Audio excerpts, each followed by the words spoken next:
கிளி ஜோசியத்திலிருந்து மெரினா பீச்சில் கம்ப்யூட்டர் ஜோசியம், ரயில்வே ஸ்டேஷன்ல இருக்கக்கூடிய எடைப்பட்டியில எல்லாம் ஜோசியம் பெட்டி வந்துச்சு. ஏதாவது துன்பம் இருந்துச்சுன்னு வைங்க, ஜோசிய காட்ட கையை நீட்டுவார். என் கையை பாருங்க, என் வாழ்க்கையில் நல்லதே நடக்கல. அவர் அப்படி கையை பார்ப்பாரு. உன்னை சுத்தி உள்ளவங்க எல்லாம் சரியில்லை, கரெக்டா சொன்னீங்க மச்சான், எல்லாம் என்ன சுத்தி தான் இருக்காங்க. இது எப்படி கையில தெரியுமா? இந்த கையில என்ன இருக்கு? இதை அப்படி பார்த்துட்டு சுத்தி உள்ளவங்க சரியில்லைன்னா என்ன அர்த்தம்? இது ஏமாத்துறான்னு விளங்க வேண்டாமா? அதே மாதிரி இந்த கிளி ஜோசியம் ஒரே பிரச்சனையா இருக்கு, எனக்கு ஏதாவது ஒரு தீர்வு சொல்லுங்க. பாய்மார்கள் பாயம்மார்கள் யாரும் வர்றாங்கன்னு தெரிஞ்சா அந்த சீட்டை உள்ளுக்குள்ள கிளி எடுக்கிறதுக்கு தோதா வச்சிருவாங்க. எடுத்து வந்து காட்டுமா, ஐயப்பா மக்கா மதீனா போட்டோ வந்திருக்கு, நீங்க அடுத்த வருஷம் உம்ரா போவீங்க, அடுத்த வருஷம் ஹஜ் தான். அந்த அம்மா ஐவேளை தொழுகைக்கே போவாங்க, உம்ராவுக்கு போறாங்க. இது முட்டாள்தனம்னு தெரியலையா? ரயில்வே ஸ்டேஷன்ல கம்ப்யூட்டர் எடை பார்க்கிற ஒரு மிஷின் வச்சிருப்பாங்க, ₹1 போடணும். இப்ப அது இல்ல. ஆரம்பத்துல நம்ம ஏறி நின்று ₹1 போட்டோம்னா நம்ம வெயிட் என்ன அப்படின்னு வரும். அந்த சீட்டுக்கு பின்னால பாத்தீங்கன்னா ஏதாவது எழுதிருக்கும். அதான் ஜோசியம். உங்களுக்கு அடுத்த வருடம் திருமணம் நடைபெறும். சில நேரம் பொதுவாவே இருக்கும், அவன் என்ன சொல்ல வரானே நமக்கு விளக்காது. நடப்பவை அனைத்தும் நல்லதாவே நடக்கும். அது என்னடா இது புதுசா இருக்கு. அந்த இட மிஷின்ல எந்த வெயிட்ட கொண்டு வச்சாலும் சீட்டு வரும். நம்ம போய் நின்னா மட்டும் இல்லை, ஒரு 10 கிலோ மூட்டையை கொண்டு போய் வைங்க, ₹1 போடுங்க, போட்டு பார்த்துருக்கோம், சீட்டு வரும். விரைவில் உங்களுக்கு திருமணம். எது அந்த சாக்கு மூட்டைக்கா? சாக்கு மூட்டைக்கு திருமணம் பண்ணி என்ன ஆக போகுது? வரும். அப்ப இப்படியாக முன்னுக்கு பின் முரணாக சொல்லி கொண்டிருப்பார்கள். அவங்களுக்கு என்ன நடக்கும்னு அவங்களுக்கு தெரியலையே. பேப்பர்ல பார்த்துருக்கீங்களா? ஒரு மரத்தடியில இருந்து கொண்டு கிளி ஜோசியம் பார்த்துட்டு இருந்தாரு. பார்த்துட்டு இருக்கும் போதே மரத்தின் கிளை கீழே ஒடிந்து அவர் இறந்து போயிட்டார். அப்ப யோசிச்சு பாருங்க, அவர் தன்னுடைய தலையில் விழவிருக்கக்கூடிய மரத்தின் கிளையை பற்றி அறிந்து கொள்ள முடியாதவர், தனக்கு என்ன நடக்கும்னு அவருக்கு தெரியல. இது மூட நம்பிக்கை இல்லையா? நபிகள் நாயகம் ஸல்லல்லாஹு அலைஹி வஸல்லம் அவர்கள் தெளிவாக சொன்னார்கள், எவர் ஒருவர் மன் அத்தல் கஹான், ஜோசியக்காரன் குறி சொல்பவனிடம் வந்து ஃபஸத்தகஹு பிமா யகூல், அவன் சொல்வதை உண்மைப்படுத்துவானேயானால், அதை உண்மை என்று அவன் நம்பினால், என் மீது அருளப்பட்ட வேதத்தை அவன் மறுத்து விட்டான், குர்ஆனை மறுத்தவன் என்று நபிகள் நாயகம் சொல்றாங்க. கண்ணியத்திற்குரிய எல்லாம் உள்ள அல்லாஹ்வின் நல்லடியார்களே, இந்த மாவட்ட மாநாட்டிலே அரணாகும் இஸ்லாமும் முரணாகும் முஸ்லிம்களும் என்கிற தலைப்பு வழங்கப்பட்டிருக்கிறது. இஸ்லாம் என்கிற இந்த மார்க்கம் முஸ்லிம்களுக்கு எவ்வாறு பாதுகாப்பு அரணாக விளங்குகிறது, ஆனால் அவற்றுக்கு நேர் எதிராக இஸ்லாம் சொல்லக்கூடிய அறிவுரைகளுக்கு முரணாக முஸ்லிம்கள் தன்னுடைய வாழ்க்கையை எப்படி அமைத்துக் கொள்கிறார்கள் என்கிற செய்தியினை சொல்வதுதான் இந்த தலைப்பினுடைய நோக்கம். உலகில் உள்ள மதங்களிலேயே இஸ்லாம் பல்வேறு தனிச்சிறப்புகளை கொண்ட ஒரு மார்க்கம். இஸ்லாம் தவிர்த்து பிற மதங்களை நீங்கள் எடுத்துக்கொண்டால் அந்த மதங்கள் அதனை உருவாக்கியவரின் பெயராலேயே அழைக்கப்படும். பௌத்த மதத்தை எடுத்துக்கொள்ளுங்கள். கௌதம புத்தர் அவர் சொன்ன கருத்துக்களையும் தத்துவங்களையும் தான் பௌத்தம் என்று சொல்கிறார்கள். அதனை உருவாக்கியவரின் பெயரிலேயே அந்த மதம் அழைக்கப்படுகிறது. கிறிஸ்தவம் என்று சொன்னால் அந்த சொல்ல அதன் போதனைகளை அறிவுரைகளை சொன்ன இயேசு கிறிஸ்து, அவர்களுடைய கருத்துக்களை அவருடைய பெயராலேயே கிறிஸ்தவம் என்று அழைக்கப்படுகிறது. இப்படி உலகில் உள்ள ஏராளமான மதங்கள், கொள்கை, கோட்பாடுகள், அதனை எந்த நபர் அடையாளப்படுத்தினாரோ, ஒரு தனி நபர் அடையாளப்படுத்தி இருந்தால் அவரோடு அந்த மதம் அழைத்து சொல்லப்படுகிறது. ஒரு சமூகம் அடையாளப்படுத்தி இருந்தால் அந்த சமூகத்தோடு அடையாளப்படுத்தக்கூடிய மதங்களும் இருக்கிறது. இதிலிருந்து முற்றிலும் வேறுபட்டது இஸ்லாம். இஸ்லாம் என்கிற இந்த மார்க்கம் வெறுமனே ஒரு தனிநபரின் கருத்துக்கள் என்பது கிடையாது. யாரோ ஒரு நபர் சொன்னார், அவருடைய தனிப்பட்ட கருத்துக்கள் தான் இஸ்லாம் என்று எந்த ஒரு தனி நபருடைய பெயரோடு இவை அழைக்கப்படுவதில்லை. ஒரு சமூகத்தின் பெயருடனும் இவை அழைக்கப்படுவதில்லை. காரணம், இஸ்லாம் என்று சொல்லக்கூடிய இந்த மார்க்கம் அல்லாஹ்வின் புறத்திலிருந்து அந்த சராசரங்களையும் படைத்து மனிதர்களை படைத்து இயக்கி கொண்டிருக்கிற, உலகத்தை படைத்து இயக்கி கொண்டிருக்கிற இறைவனால் வழங்கப்பட்ட மார்க்கம். இறைவன் இந்த மார்க்கத்தை குறிப்பிட்ட ஒரு சமூகத்திற்கோ குறிப்பிட்ட மொழி பேசக்கூடிய மக்களுக்கோ வழங்கவில்லை. முழு மனித சமூகத்தையும் கருத்தில் கொண்டு அவர்கள் அனைவரும் தம்முடைய வாழ்வை செம்மைப்படுத்த வேண்டும் என்கிற நோக்கத்திலே பல்வேறு கருத்துக்களை, அழகிய தத்துவங்களை கொண்ட ஒரு அற்புதமான மார்க்கமாக இஸ்லாம் என்கிற இந்த மார்க்கம் திகழ்கிறது. நீங்கள் ஏனைய மதங்களை, கொள்கை, கோட்பாடுகளை எடுத்துக்கொண்டால் ஏதேனும் குறிப்பிட்ட துறை சார்ந்த கருத்துக்கள் மாத்திரம்தான் அந்த மதங்களிலே இருக்கும். ஒன்று ஆன்மீகத்தை பற்றி மட்டும் பேசுவார்கள், கடவுள் பக்தி, எந்தெந்த காரியங்களில் ஈடுபட்டால் கடவுளிடம் நாம் பக்தி பெறலாம், முக்தி அடையலாம் என்று கடவுளை பற்றியும் கடவுளிடம் நெருக்கம் பெறுவதற்குரிய வழிபாட்டு முறைகளை பற்றி மாத்திரமே பேசக்கூடியவைகளாக சில மதங்கள் இருக்கும். இன்னும் சில தத்துவங்களை எடுத்துக்கொண்டால் தனி நபர்கள் அறிமுகப்படுத்திய அல்லது ஒரு குழு, ஒரு சமூகம் அடையாளப்படுத்திய தத்துவங்களை எடுத்துக்கொண்டால் ஆன்மீகம் முழுமையாக தவிர்க்கப்பட்டு மக்களுக்கு தேவையான அரசியல் பூர்வமான கருத்துக்கள் மாத்திரமே சொல்லப்பட்டிருக்கும். அந்த அரசியல் பூர்வமான கருத்துக்களில் கூட அனைத்து துறைகளையும் உள்ளடக்கி ஒரு மனிதன் தம்முடைய வாழ்வில் சந்திக்கிற எல்லா விதமான பிரச்சனைகளையும் உள்ளடக்கி அவனுக்கு தேவையான அனைத்து விதமான வழிகாட்டுதலையும் வழங்கக்கூடிய வகையில் ஏதேனும் ஒரு தத்துவம் சொல்லப்பட்டிருக்கிறதா? அப்படியாக முந்தைய வேதங்கள், முந்தைய மதங்கள் மக்களுக்கு பல்வேறு கருத்துக்களை சொல்லி இருக்கிறதா என்று பார்த்தால் அப்படி இருக்காது.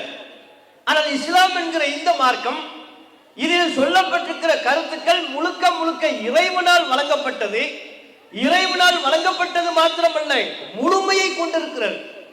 அது தனித்தே முழுமை பெற்றதாக முழு மனித சமூகத்திற்கும் தேவையான எல்லா துறைகளை பற்றியும், ஆன்மீகம் என்றால் ஆன்மீகம் குறித்து ஏராளமான அறிவுரைகள், வழிகாட்டல்கள், அரசியல் என்றால் அரசியல் குறித்து ஏராளமான வழிகாட்டல்கள், ஒரு யுத்தம் என்றால் இந்த யுத்தத்திற்கு தேவையான நெறிமுறைகள், ஆட்சியாளர்கள் எவ்வாறு நடந்து கொள்ள வேண்டும், குடிமக்களின் நலனில் எப்படி அக்கறை கொண்டு ஒரு நல்லாட்சியை வழங்க வேண்டும் என்று எல்லா விதமான முழுமையான ஒரு வழிகாட்டுதலை கொண்ட மார்க்கம் தான் இஸ்லாம்.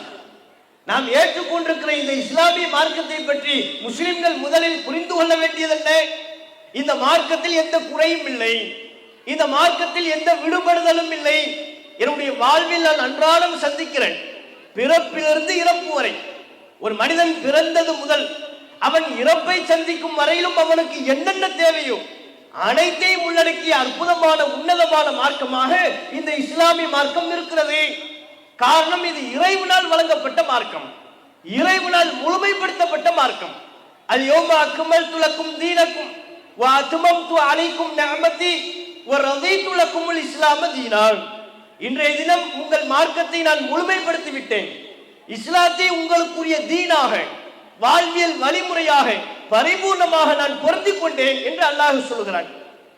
அப்படிப்பட்ட இந்த இஸ்லாமிய மார்க்கம், இந்த மார்க்கத்தை உள்ளது உள்ளபடி நாம் கடைபிடிக்கும் பொழுது பல்வேறு இடர்பாடுகளில் இருந்து அன்றாட வாழ்விலே ஏனைய மனிதர்கள் தங்களுடைய வாழ்க்கையில் என்னென்ன சிக்கல்களை சந்திக்கின்றார்களோ, என்னென்ன பிரச்சனைகளை எதிர்கொள்கிறார்களோ, அத்தனை விதமான சிக்கல்களிலிருந்தும் பிரச்சனைகளிலிருந்தும் ஒரு பாதுகாப்பு அரணாக இஸ்லாம் நமக்கு விளங்குகிறது.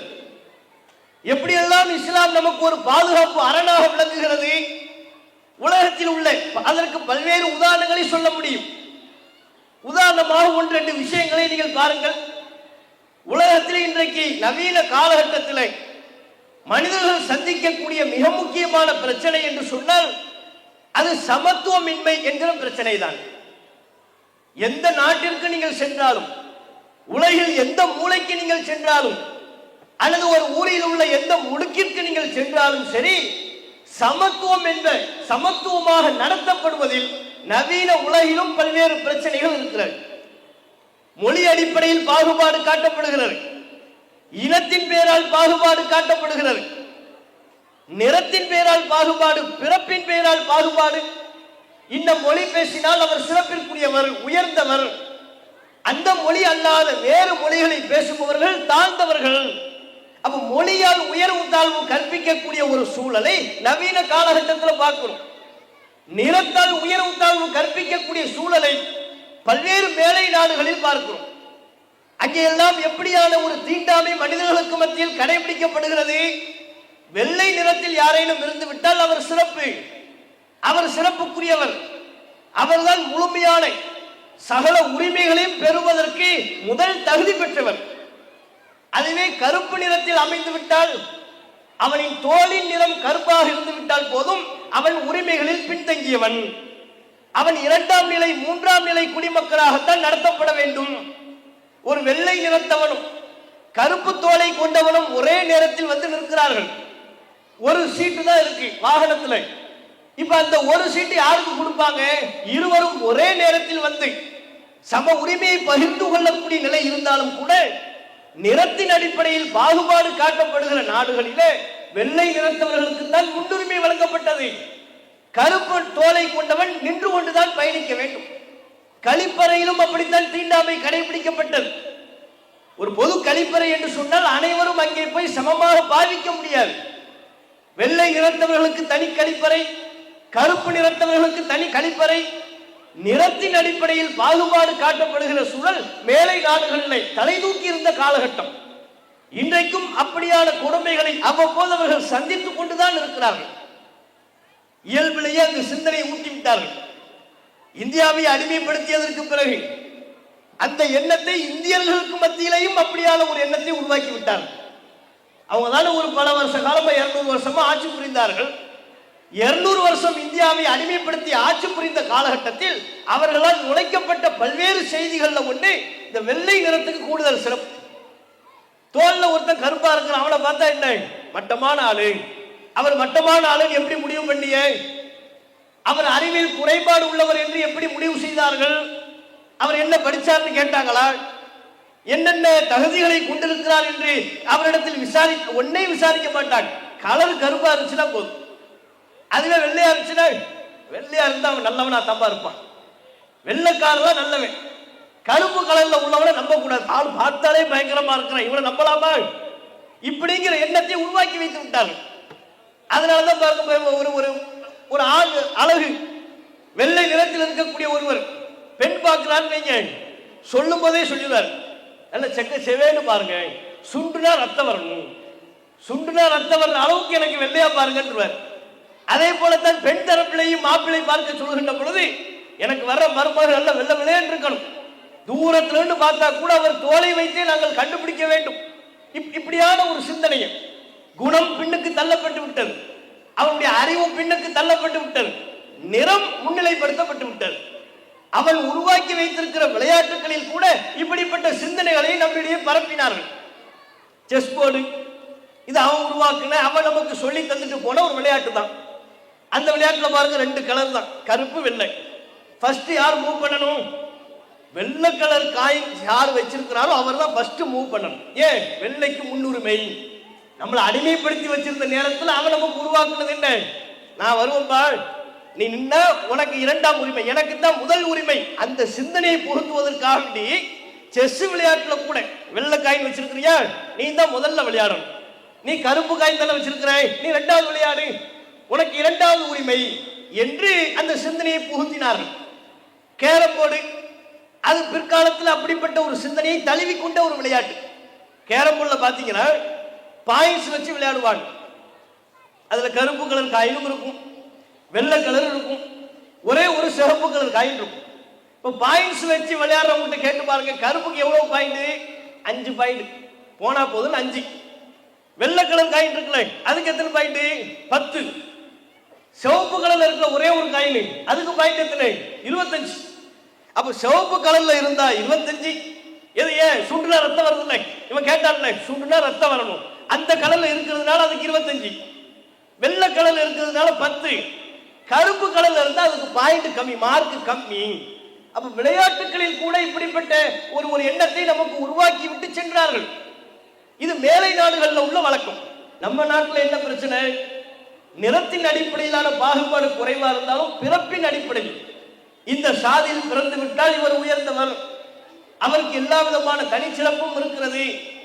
அதுவே இந்த சாதியில் பிறந்து விட்டார் அவர் தாழ்த்தப்பட்டவர், அவர் நம்மோடு புழங்கக்கூடாது, அவர் தனியாக ஒரு சேரியில் தான் அவர் வாழ வேண்டும் என்று தனிமைப்படுத்தப்படுகிற தீண்டாமை நாம் வாழ்கிற இந்தியாவில், குறிப்பாக நாம் வாழ்கிற தமிழகத்திலேயும் பல்வேறு வகையிலான தீண்டாமைகள் மனிதர்களை அடிமை பாவத்தில் பார்க்கக்கூடிய ஒரு மனோநிலை இருக்கின்றதா இல்லையா? இருக்குது. மனிதர்களை மட்டமா பார்க்கிறாங்க, சமத்துவமா பார்ப்பதில்லை. எல்லோருமே மனுஷன் தானே, எல்லோருக்கும் எந்த விதமான நம்மை விட அவர்களுக்கு வேறு விதமான சிறப்புகள் இல்லை, வெறுமனை பிறப்பின் அடிப்படையில் மாத்திரம். இந்த சாதியில் பிறந்து விட்டதால் அவர் சிறப்பு, இந்த சாதியில் பிறந்து விட்டதால் அவர் தாழ்த்தப்பட்டவர் என்று அவருடைய உரிமைகளை பறிப்பது, அவரை பாகுபாடாக நடத்துவது எந்த விதத்தில் சரி? அப்படியான தீண்டாமைகள் இந்த காலகட்டத்திலையும் தமிழகத்திலையும் நடத்தப்படுகிறதா இல்லையா? எந்தெந்த வகையில் எல்லாம் நீங்கள் பார்க்கலாம். தமிழ்நாட்டில் கூட கடந்த ஒரு வருடங்களுக்கு முன்பு காவல்துறை ஒரு செய்தியை சொல்லியிருந்தது. 445 கிராமங்கள்ல இன்றளவும் தீண்டாமை கடைபிடிக்கப்படுகிறது பல்வேறு வடிவங்களில். நாம நினைக்கிறோம் தமிழ்நாட்டில் தீண்டாமை ஒழிந்து விட்டது, எங்கே சாதி பார்க்கிறார்கள், சாதி பார்ப்பவர்கள் யாரும் உண்டா என்றெல்லாம் நாம் ஒரு புறம் கேள்வி எழுப்பிக் கொண்டிருந்தாலும் நடப்பு உண்மை என்ன? நம்முடைய முகத்தில் பளீர் என்று அறைகின்ற உண்மை, தமிழகத்தில் இன்றளவும் சாதிய பாகுபாடு கடைபிடிக்கப்படுகிறது. அது நாம் எதிர்பார்க்கிற விதத்தில் அல்ல, பல்வேறு விதங்கள்ல கடைபிடிக்கப்படுகிறது. வீடு கொடுக்க மாட்டேங்கிறாங்க, பொதுவுல ஊரோடு சேர்ந்தவர்களை தங்க வைப்பதற்கு அனுமதி மறுக்கிறார்கள். தருமபுரியில ஒரு சம்பவம், இந்த 100 நாள் வேலை திட்டத்தின் பேர்ல விவசாய வேலைகளுக்கு செல்வார்கள் அல்லவா, அப்படி ஒரு பெண்மணி, ஒரு வயது முதிர்ந்த பெண்மணி விவசாய வேலைக்கு போறாங்க. டீ குடிக்கிற நேரம் அவர் கொடுக்கிற ஆளு உயர் சாதி என்று அவரை நினைத்துக் கொள்பவர், அந்த உயர் சாதி என்று கருதப்படுகிற சமூகத்தில் பிறந்தவர். அவர் டீ கொடுக்கிறார். கொடுக்கும்போது பிற்படுத்தப்பட்ட மக்கள் என்று சொல்லி அவர்களுக்கு எல்லோருக்கும் டம்ளர்ல கொடுக்கிறாங்க. அந்த அம்மாவுக்கு மட்டும் சிரட்டையில டீ கொடுத்தாங்க. அந்த அம்மாவும் ஒன்றும் அறியாமல் சிரட்டையில டீயை வாங்கி குடித்துக் கொண்டார்கள். அந்த காட்சி சமூக வலைதளங்களில் பரவியதை நீங்கள் பார்த்திருக்கலாம். சிரட்டையில அவர்களுக்கு தண்ணீர் குடிப்பதோ அல்லது டீ குடிப்பதாகவோ இருந்தாலோ வேறு ஒரு பாத்திரத்தை வழங்குவது, எந்த பாத்திரமும் இல்லையா, நாங்க குடிக்கிற பாத்திரத்துல நீங்க குடிக்கூடாது, நீங்க சிரட்டையில குடிங்க. தருமபுரியில் நடந்த சம்பவம். அதே போல இன்னும் ஒரு ஊரில் ஒரு விளையாட்டு திடல் இருக்கிறது, போல பெரிய மைதானம், பெரிய கிரவுண்ட் இருக்கு. அதுல பொதுவா எல்லோரும் வந்து விளையாடுகிறார்கள். பிற்படுத்தப்பட்ட சமூகத்தின் மக்கள் ஒரு மாலை நேரத்தில் விளையாடுவதற்கு வருகிறார்கள். அந்த திடலுக்கு அடித்து விரட்டி அனுப்புகிறார்கள். நீங்கள்லாம் இந்த திடல்ல வந்து விளையாடக்கூடாது, உங்களை யாருப்பா ஊருக்குள்ள விட்டது, உங்களை யார் இங்கே விளையாட அனுமதித்தது, எப்படி நீங்கள் இங்கே வரலாம் என்று சொல்லி ஒன்றும் அறியாது எதற்காக நாங்கள் விரட்டப்படுகிறோம் என்பதையே அறியாமல் பச்சிலம் சிறுவர்கள், பள்ளி படிக்கக்கூடிய பாலர்கள் விரட்டி அடிக்கப்பட்ட சம்பவமும் தமிழகத்தில் நடைபெற்றதை நீங்கள் பார்க்கலாம். பொதுப்பாதை அனுமதி மறுக்கப்படுகிறது. செருப்பு போடுவதற்கும் இன்றளவும் சில கிராமங்களில் குறிப்பிட்ட சமூகத்தை சேர்ந்த பெண்கள் செருப்பு போடுவதற்கு அனுமதி மறுக்கப்படுகிறது. அந்த சமூகத்தை சார்ந்தவர்கள் யாரும் இறந்து விட்டால் அவருடைய உடலை தங்களுடைய தெருவை கடந்து செல்வதற்கு அனுமதி மறுக்கிறாங்க. திருவிழா கொண்டாடுவதற்கு அனுமதி மறுக்கிறாங்க. அவங்க தங்கக்கூடிய இடத்திற்கு அருகாமையில் ஒரு காலி இடம் இருந்தால் அங்கே சுடுகாடு அமையக்கூடாது, இடுகாடு அமையக்கூடாது என்று தடை விதிக்கிறார்கள். இந்த தடைகள் அனைத்தும் எதன் பேரில் விதிக்கப்படுகிறது? வேறு கொள்கையில் இருக்கிறார்கள் என்று சொல்லி அல்ல, ஏழைகள் என்று சொல்லி அல்ல, எந்த விதத்திலையும் பாகுபாடு காட்டக்கூடாது. வெறுமனே பிறப்பின் அடிப்படையில் இப்படிப்பட்ட பாகுபாடு காட்டப்படுவதை பார்க்கணும். இதன் பேரால் நம்மோடு வாழக்கூடிய நம்முடைய சகோதரர்கள் பலரும், தலித்து சகோதரர்கள், பிற்படுத்தப்பட்ட பழங்குடியின மக்கள் பலரும் இன்றளவும் பல்வேறு தீண்டாமை கொடுமைகளை அனுபவித்துக் கொண்டிருக்கிறார்கள். இந்த நேரத்தில் நாம் புரிந்து கொள்ள வேண்டிய விஷயம் என்ன? நாம் ஏற்றுக்கொண்டிருக்கிற இஸ்லாமிய மார்க்கம் இத்தகைய தீண்டாமை கொடுமையிலிருந்து நம்மை பாதுகாக்கின்ற அரணாக விளங்குகிறதா இல்லையா? நாம யாராவது இந்த கொடுமை அனுபவிச்சோமா? பிறப்பை அடிப்படையாக சொல்லி நீ இந்த சாதியில் பிறந்தவன் என்று சொல்லி நம்முடைய உரிமை மறுக்கப்பட்டதா? முஸ்லிம் என்கிற காரணத்தினால் நமக்கு ஒரு பார்வை இருக்கும், தாடி வச்சா அதுக்கு ஒரு பார்வை, அது தனி. அது அல்லாமல் பிறப்பின் அடிப்படையில் என் பிள்ளைகளோடு இவன் விளையாடக்கூடாது, இவன் எனக்கு அருகாமையில் வீட்டில் தங்கக்கூடாது, எங்க விளையாட்டு கிரவுண்ட்ல இவர்கள் விளையாடக்கூடாது, இவனுடைய பிள்ளைகள் விளையாடக்கூடாது, இந்த காம்பவுண்ட்ல இவங்களுக்கு வீடு கொடுக்கக்கூடாது, இவங்க ஊர்லயே சேர்க்கக்கூடாது, தெருவுல சேர்க்கக்கூடாது, தனியாகத்தான் இவர்களை ஒதுக்க வேண்டும் என்று நம் பாகுபாடு காட்டப்பட்டோமா? அந்த சகோதரர்கள் அனுபவிக்கக்கூடிய வார்த்தைகளால் விவரித்து சொல்ல முடியாத வலிகளை தாங்கி நிற்கக்கூடிய அந்த சகோதரர்கள் பட்ட வலியை ஒரு முஸ்லிம் நாம படுறோமா? அந்த இழிவு நமக்கு ஏற்படுகிறதா? அந்த இழிவிலிருந்து நம்மை தடுத்து நின்று பாதுகாக்கக்கூடிய அரண் எது, கேடயம் எது? இஸ்லாம். எப்போது நாம் லா இலாஹ இல்லல்லாஹ் முஹம்மது ரசூலுல்லாஹ் என்று சொல்லிவிட்டோமோ அப்போதிலிருந்து சமத்துவ பாதையில் நாம் பயணிக்க துவங்கி விடுகிறோம். அனைவரும் நம்மின் மீது தோள் போட்டுக் கொள்கிறார்கள். நமக்கு பொருளாதாரத்தை காரணம் காட்டியோ வேறு சில காரணங்களை காட்டியோ எந்த விதத்திலையும் பாகுபாடு நமக்கு பார்க்கப்படுவதில்லை. காரணம் என்ன? இஸ்லாம் சொல்லக்கூடிய தத்துவம். இஸ்லாம் சொல்லுகிறது, யா அய்யுஹன் நாஸ் மனிதர்களே, இன்னா கலக்குனாக்கும் மின் தக்கரி வ உன்சா வஜஅல்னாக்கும் ஷுஊபன் வ கபாயில லிதஆரஃபு. நீங்கள் அனைவரும் ஒரு தாய் ஒரு தந்தையிலிருந்து வந்தவர்கள். முஸ்லிம்களுக்கு எப்படிப்பட்ட ஒரு பாதுகாப்பு வழங்கப்படுகிறது என்று சொன்னால், உலகத்தில் உள்ள எந்த முஸ்லிமா இருந்தாலும் சரி, அவன் வெள்ளையா இருந்தாலும் கருப்பா இருந்தாலும், ஏழையாக இருந்தாலும் பணக்காரனாக இருந்தாலும், அனைவரும் ஒரு தாய் ஒரு தந்தைக்கு பிறந்த மக்கள். அந்த உணர்வு முஸ்லிம்களுக்கு ஊட்டப்படுகிறது. அப்படித்தான் பிற சமூக மக்களையும் பார்க்க வேண்டும் என்று இஸ்லாம் நம்மை பக்குவப்படுத்துகிறது. அந்த இஸ்லாத்தை நாம் ஏற்றுக்கொள்கின்ற பொழுது, நிறத்தால் இனத்தால் மொழியால் வேறுபட்டிருந்தாலும் கொண்ட கொள்கையின் அடிப்படையில், இஸ்லாமிய சொல்லக்கூடிய தத்துவத்தை ஏற்றுக்கொண்ட அடிப்படையில் நாம் அனைவரும் மனிதர்கள் என்கிற ஒரு சமத்துவ பார்வை நம்ம மீது விழுகிறதா இல்லையா? என்னைக்காவது உங்க பேரை கேட்டதுக்கு அப்புறம் நீங்க என்ன சாதின்னு கேட்டிருக்கலாங்களா? நாமும் தமிழ்நாட்டில் பிறந்தவங்க தானுங்க. நம்முடைய ஒரு 5-6 தலைமுறைக்கு முன்னால உள்ளவர்கள் ஏதேனும் ஒரு சமூகத்தை, இந்த சாதி அடுக்கு நிலைகள்ல ஏதேனும் ஒரு அடுக்கு நிலையில் இருந்தவர்களாகத்தான் இருப்பார்கள். 5 தலைமுறைக்கு முன்னால, ஒரு 7-8 தலைமுறைக்கு முன்னால். ஆனா இப்ப நமக்கு தெரியுதா நம்முடைய முன்னோர்கள் எந்த சாதியிலிருந்து வந்தவர்கள் என்று நமக்கு தெரியுதா? ஒரு 2-3 தலைமுறைக்கு வந்தவங்களா இருந்தா தெரிவாங்க. புதிதாக 3 தலைமுறைக்கு முன்னால் உள்ளவர்கள் இஸ்லாத்தை ஏற்றுக்கொண்டால் அவங்ககிட்ட விசாரிச்சா சொல்லுவாங்க, நாங்கள்லாம் இந்த தேவர் சமூகத்திலிருந்து இஸ்லாத்துக்கு வந்தோம், நாங்க அதிலிருந்து இஸ்லாத்துக்கு வந்தோம், நாங்க நாடாரிலிருந்து இஸ்லாத்துக்கு வந்தோம், நாங்க தலித்துகளிலிருந்து இஸ்லாத்துக்கு வந்தோம்னு ஒரு 3 தலைமுறைக்கு முன்னால் தான் தெரியும். 7 தலைமுறைக்கு முன்னால இருந்துச்சுன்னா, 10 தலைமுறைகளை கடந்து விட்டால் எந்த சமூகத்திலிருந்து எந்த சாதியிலிருந்து இஸ்லாத்தை நாம் ஏற்றோம் என்பதை நமக்கு மறக்கடிக்கப்பட்டு விடுகிறது. ஒவ்வொரு நாளும் 5 வேளை தொழுகையில் ஒன்று கொடுக்கிறோம். நமக்கு அருகாமையில் உள்ளவர்கள் யார் என்று நாம் பார்ப்பதில்லை. நமக்கு முன்னே நிற்பவர் யார், நமக்கு பின்னே நிற்பவர் யார் பார்ப்பதில்லை. சமத்துவ உணர்வு. நாம் அனைவரும் சமம். நாம் அனைவரும் இறைவனினுடைய கடவுளினுடைய அடிமைகள். இறைவனின் அடிமைகள் என்கிற வகையில் நாம் அனைவரும் சமமாக நடத்தப்பட வேண்டும் என்கிற உணர்வு நமக்கு ஊட்டப்படுதா இல்லையா? இந்த அருமையை நம்ம விளங்கி வச்சிருக்கிறோமா? இந்த தீண்டாமை கொடுமைகள் இருந்து, தீண்டாமை என்கிற இன அழிவிலிருந்து இஸ்லாம் என்கிற இந்த அருமருந்து தான் நம்மை தடுத்து பாதுகாத்து நிற்கிறது. இஸ்லாம் தான் எனக்கு இந்த கண்ணியத்தை வழங்கி இருக்கிறது. இஸ்லாம் தான் எனக்கு உயர்வை வழங்கி இருக்கிறது. உங்க பேரை நீங்க அப்துல் காதர்னு சொல்வீங்க, என்ன சாதின்னு கேட்க இயலாது. அப்துல் ரஹ்மான் என்ன சாதி சொல்ல முடியாது. அதே நீங்க குமார்னு வேற ஒரு பேரை சொல்லி பாருங்க, ராமசாமின்னு சொல்லி பாருங்க, இன்னும் வெவ்வேறு வேறு எந்த பெயர்களை நீங்கள் சொன்னாலும் உரையாடல்களின் இடையில அல்லது கடைசியில நீங்க என்ன சாதி, நீங்க எந்த சமூகத்திலிருந்து வந்தீங்க கேள்வி கேட்கப்படுவார்கள். நமக்கு அப்படிப்பட்ட கேள்வியே இல்லை.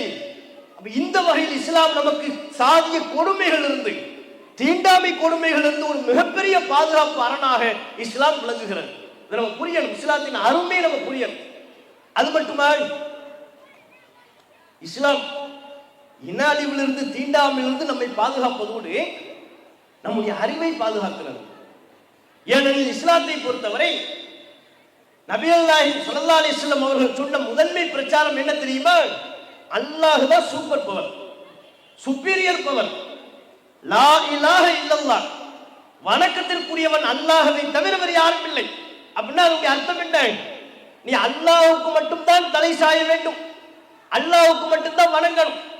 அல்லாஹ்வை போல் இந்த உலகத்தில் வேறு எதுவும் இல்லை, யாரும் இல்லை. அல்லாஹ் தனித்த ஆற்றல்களை கொண்டவன். அவனுக்கு தூக்கம் இல்லை, அவனுக்கு பசி இல்லை, அவன் எல்லா காலத்தையும் அறிந்தவன். அவனுக்கு முடிவில்லை, ஆரம்பம் இல்லை, அவனுக்கு மனைவி இல்லை, பிள்ளைகள் இல்லை, அவனுக்கு இணை எந்த ஒரு பண்பிலும் அவனுக்கு இணையோ துணையோ உலகத்தில் எவரும் இல்லை. லைஸ கமிஸ்லிஹி ஷைஉன், அவனுக்கு நிகரானவன், அவனை போன்றவர் இந்த உலகத்தில் வேறு எதுவும் இல்லை என்கிற வகையில் நபிகள் நாயகம் நமக்கு அல்லாஹ்வை பற்றி போதிக்கிறார்கள். அல்லாஹ்வை நம்புற மாதிரி உலகத்தில் யாரையும் நம்ப கூடாது. அல்லாஹ்வுக்கு மட்டும்தான் சூப்பர் பவர். அல்லாஹ் தன்னுடைய ஆற்றலை, தன்னுடைய பவரை வேறு எவருக்கும் அல்லாஹ் வழங்க மாட்டான். எந்த பொருளுக்கும் அல்லாஹ் கொடுக்க மாட்டான். நாளைக்கு என்ன நடக்கும், நாளை மறுநாள் என்ன நடக்கும், அடுத்த மாதம், அடுத்த வருடம், இப்படி மறைவான விஷயங்களை அறிந்து கொள்ளக்கூடிய ஆற்றல் அல்லாஹ் ஒருவனுக்குத்தான். இதுவெல்லாம் நபிகள் நாயகம் நமக்கு சொல்லி தந்த போதனைகள். அல்லாஹ்வின் தூதர் நமக்கு இஸ்லாத்தை சொல்லி தந்த அந்த போதனைகளை பார்க்கின்ற பொழுது உலகத்தில் எந்த ஒரு ஆன்மீகவாதியும் இந்த அளவிற்கு தெளிவாக ஒரு மதத்தை ஒரு மார்க்கத்தை கட்டமைத்ததே கிடையாது. காரணம் என்ன? இது இறைவனால் வழங்கப்பட்ட மார்க்கம். நீ பிற ஆன்மீகவாதிகள் எல்லாம் பாருங்க, அவங்க மதத்தை பரப்புகின்ற பொழுது தங்களுக்கென்று ஒரு விசேஷமான ஆற்றல் இருப்பதாக, கடவுளின் அவதாரம் என்று தங்களை சொல்லிக் கொள்வார்கள். தங்களை கடவுளின் அவதாரம் என்று சொல்லிக் கொண்ட பல்வேறு ஆன்மீக தலைவர்களை தமிழகம் கண்டிருக்கிறதா இல்லையா? அல்லது ஒரு கட்டத்தில் நானே கடவுள் என்று சொல்லி விடுவார்கள். நான் தான் கடவுள் அப்படின்னு சொல்லுவாங்க. அகம் பிரம்மாஸ்மி, நானே கடவுள். நீ ஏன்பா கடவுளை தேடிக்கிட்டு இருக்கிற? நான் தானப்பா கடவுள். அந்த கடவுள் அவ்வளவு காலமா எங்க இருந்தாரு? நம்ம தெருவுக்கு அடுத்த தெருவுல தான் இருந்தாரு. 5 வருஷத்துக்கு முன்னால் வரையிலே சாதாரணமா இருந்திருப்பாரு, நம்மளோட சண்டை போட்டுக்கிட்டு இருந்திருப்பாரு. திடீர்னு பார்த்தா என்ன, நான் தான் கடவுள். இப்ப என்கிட்ட ஆசி வாங்க வாங்க எவ்வளவு பேரை பார்க்கிறோம். தொலைக்காட்சியில சமூக வலைத்தளத்தில் நீங்களே பார்த்திருக்கலாம்.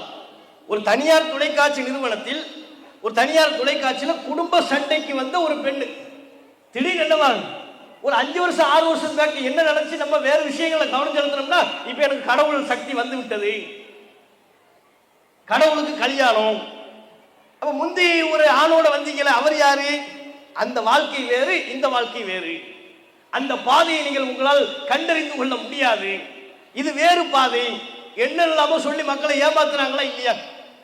அப்ப நானே தங்களுக்கு கடவுள் தன்மை இருப்பதாகவோ அல்லது தாங்களே கடவுள் என்றோ, கடவுளின் பல்வேறு விசேஷ குணங்கள் தம்மிடம் இறங்கிவிட்டதாகவோ மக்களுக்கு மத்தியில் அப்படித்தான் ஆன்மீகம் சொல்லக்கூடியவர்கள பார்க்கணும். ஆனா நபி நாயகம் ஸல்லல்லாஹு அலைஹி வஸல்லம் அவர்கள் சொன்ன போதனை என்ன தெரியுமா? அல்லாஹ்வை பத்திலாம் நமக்கு சொல்லிட்டு அல்லாஹ்வுக்கு ஈக்குவலா ரசூலுல்லாஹ்வை நாம நினைத்து விடக் கூடாது. நபி நாயகத்தை கூட அல்லாஹ்வுக்கு இணையாக நாம் கொண்டு சென்று விடக் கூடாது என்பதற்காக நெற்றி பொட்டில் அரைத்தால் போல் சொல்கிறார்கள், நான் உங்களை போன்ற ஒரு மனிதன், எனக்கு விசேஷ சக்தி எல்லாம் கிடையாது, நாளைக்கு என்ன நடக்கும் எனக்கு தெரியாது. ரசூலுல்லாஹ் அல்லாஹ் சொல்றான், குல் நபியே நீங்க மக்களுக்கு சொல்லுங்க, இன்னமா அன பஷரும் மிஸ்லுக்கும், நானும் உங்களை போன்ற ஒரு மனிதன் தான், நான் உங்களிலிருந்து வேறுபடுவது இறைவனின் புறத்திலிருந்து எனக்கு இறை செய்தி அருளப்படுகிறது, அவ்வளவுதான். அல்லாஹ்விடமிருந்து நான் செய்தியை மெசேஜை வாங்கி உங்களுக்கு சொல்றேன், மற்றபடி நான் உங்களை போன்ற ஒரு மனிதன். ரசூலுல்லாஹ் தொழுகையில் இருக்கிறாங்க, தொழுகையில ஒரு ரக்காத்து கூடுதல் குறைவா தொழுது விட்டார்கள். ஒரு நபி தோழர் வந்து சுட்டி காட்டுகிறார், ரசூலுல்லாஹ்வுக்கு உணரவில்லை, இவர் என்ன சொல்கிறார் என்று கேள்வி எழுப்புகிறார்கள்.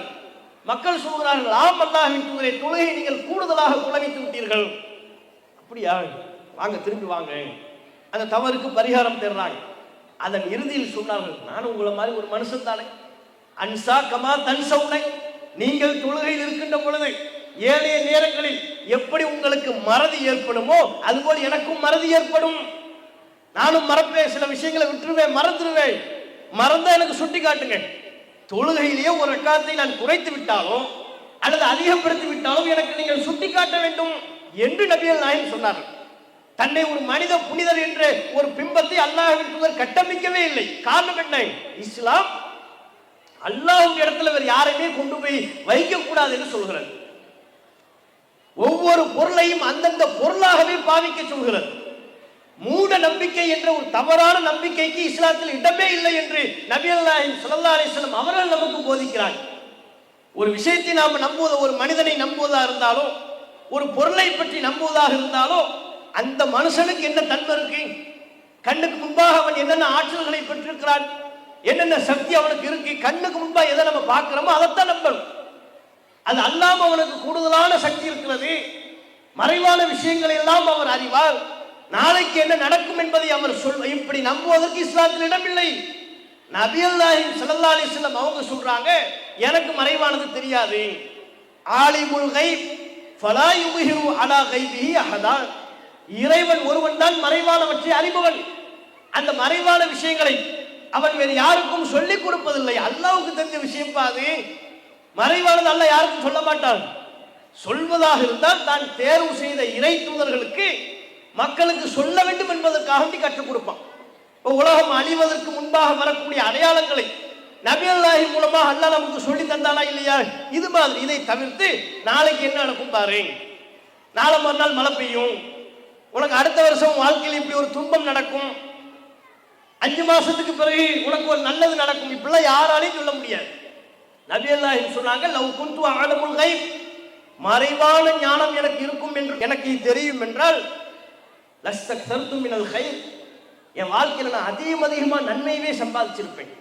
உமா மஸ்ஸனிய சூ, என் வாழ்க்கையில் எந்த ஒரு துன்பமும் எனக்கு ஏற்பட்டிருக்காது. நாளைக்கு என்ன நடக்கும்னு தெரியும்னா வரக்கூடிய துன்பங்கள் எல்லாம் முன்கூட்டியே கண்டுகொள்ளலாமா இல்லையா? அதுல இருந்து நம்மை நாம் பாதுகாத்துக் கொள்ள முடியுமா முடியாதா? முடியும். அப்ப ரசூலுல்லாஹ் சொல்றாங்க, என் வாழ்க்கையை பாருங்க எவ்வளவு கஷ்டம், என் வாழ்க்கையில எவ்வளவு இன்னல்களை இடர்பாடுகளை நான் சந்திச்சிருக்கிறேன். அதெல்லாம் எதனால? எனக்கு நாளைக்கு என்ன நடக்கும்னு தெரியாது, மறைவான ஞானம் எனக்கு இல்லை, அல்லாஹ் ஒருத்தனுக்கு தான் என்று நபிகள் நாயகம் போதித்தார். இதுதான் இஸ்லாத்தின் போதனை. இப்படி இஸ்லாம் சொல்லக்கூடிய போதனை நாம் நம்புவோமையானால் நம்முடைய அறிவு பாதுகாக்கப்படும், நம்முடைய பொருளாதாரம் பாதுகாக்கப்படும். இதற்கு முரணாக முஸ்லிம்கள் நடந்து கொள்கிற காரணத்தினால்தான் தம்முடைய ஈமானை இழப்பதோடு அறிவையும் இழந்து பொருளாதாரத்தையும் இழக்கிறாங்க. பல விஷயம் உதாரணங்களை சொல்ல முடியும். ஜோசியம் ஒன்று எடுத்துக்கங்க. ஜோசியத்தை நம்பக்கூடியவர்கள் முஸ்லிம்கள் இருக்கிறாங்களா இல்லையா? இருக்கிறாங்க. கிளி ஜோசியத்திலிருந்து கிளியை தானே அடைச்சு கூண்டுக்குள்ள வைக்க முடியும். புலி ஜோசியம் சொல்றான, ஒரு புளியை கூண்டுக்குள்ள வச்சு அடைச்சி அதை விட்டு ஒரு சீட் எடுக்க சொல்லி பார்க்க முடியாது. கிளினா பிடிச்சி கையால பிடிச்சி கூண்டுக்குள்ள அடைச்சிக்கலாம். அப்ப கிளி ஜோசியத்திலிருந்து மெரினா பீச்சில் ஆளாளுக்கு உட்கார்ந்து சீட்டு சொல்லக்கூடிய ஜோசியம், கம்ப்யூட்டர் ஜோசியம், ரயில்வே ஸ்டேஷன்ல இருக்கக்கூடிய எடைப்பட்டியலாம் ஜோசியம் பெட்டி வந்துச்சு. அதெல்லாம் என்ன இல்லை, நாளைக்கு என்ன நடக்கும், ரயில்வே பெட்டி இருக்குல்ல, இவருக்கு ஏதாவது துன்பம் இருந்துச்சுன்னு வைங்க, ஜோசியை காட்ட கையை நீட்டுவார். என் கையை பாருங்க, என் வாழ்க்கையில் நல்லதே நடக்கல, என்ன அவர் அப்படி கையை பார்ப்பாரு. உன்னை சுற்றி உள்ளவங்கலாம் சரியில்லை, கரெக்டாக சொன்னீங்க மச்சான், எல்லாம் என்னை சுற்றி தான் இருக்காங்க. இது எப்படி கையில் தெரியுமா? இந்த கையில் என்ன இருக்கு? இதை அப்படி பார்த்துட்டு சுற்றி உள்ளவன் சரியில்லைன்னா என்ன அர்த்தம்? இது ஏமாத்துறான்னு விளங்க வேண்டாமா? அதே மாதிரி இந்த கிளி ஜோசியம், கூண்டுக்குள்ள கிளி இருக்கும். இவர் வருவார், ஒரே கஷ்டமா இருக்கு, இவனுக்கு வீட்டில் டென்ஷனா இருக்கும், பிரச்சனையா இருக்கும். இவன் எங்க போகணும் தெரியாம கிளி ஜோசியை காட்டு வந்துடுவான். ஒரே பிரச்சனையா இருக்கு, எனக்கு ஏதாவது ஒரு தீர்வு சொல்லுங்க. கிளியை கூப்பிடுவார். ஆமா, கிளிக்கு வேற ஒரு பேர் வச்சிருப்பார். ஆமா, நீ பாய்க்கு ஒரு சீட் எடு, பாயம்மாவுக்கு ஒரு சீட் எடுத்து கொடு. அது வரும், அது வாயில என்ன சீட்டு சிக்குதோ அதுதானே. அது கரெக்டா மக்காமதினா போட்டோ வச்சிருப்பாங்க. இவங்க பாய்மார்கள் பாயம்மார்கள் யாரும் வர்றாங்கன்னு தெரிஞ்சா அந்த சீட்டை உள்ளுக்குள்ள கிளி எடுக்கிறதுக்கு தோதா வச்சிருவாங்க. எடுத்து வந்து காட்டுமா, பாயம்மா மக்காமதினா போட்டோ வந்திருக்கு, நீங்க அடுத்த வருஷம் உம்ரா போவீங்க, அடுத்த வருஷம் ஹஜ்ஜி தான். அந்த அம்மா ஐவேலி துணைக்கே போவாங்க, உம்ராவுக்கு போறாங்களாம். அதுவும் நம்பி அப்படியா மாஷா சூப்பர் அப்படின்னு போயிடுவாங்க. ஒரு நிம்மதி. இது முட்டாள்தனம்னு தெரியலையா? ரயில்வே ஸ்டேஷன்ல கம்ப்யூட்டர் இடம் பார்க்குற ஒரு மிஷின் வச்சிருப்பாங்க. ₹1 போடணும். இப்ப அது இல்லை. ஆரம்பத்தில் வச்சு ₹1 போட்டோம், ஏறி நின்று ₹1 போட்டோம்னா நம்ம வெயிட் என்ன அப்படின்னு வரும். பின்னால ஒரு சீட் இருக்கும், அந்த சீட்டுக்கு பின்னால பார்த்தீங்கன்னா ஏதாவது எழுதிருக்கும். அதான் ஜோசியம். உங்களுக்கு அடுத்த வருடம் திருமணம் நடைபெறும்.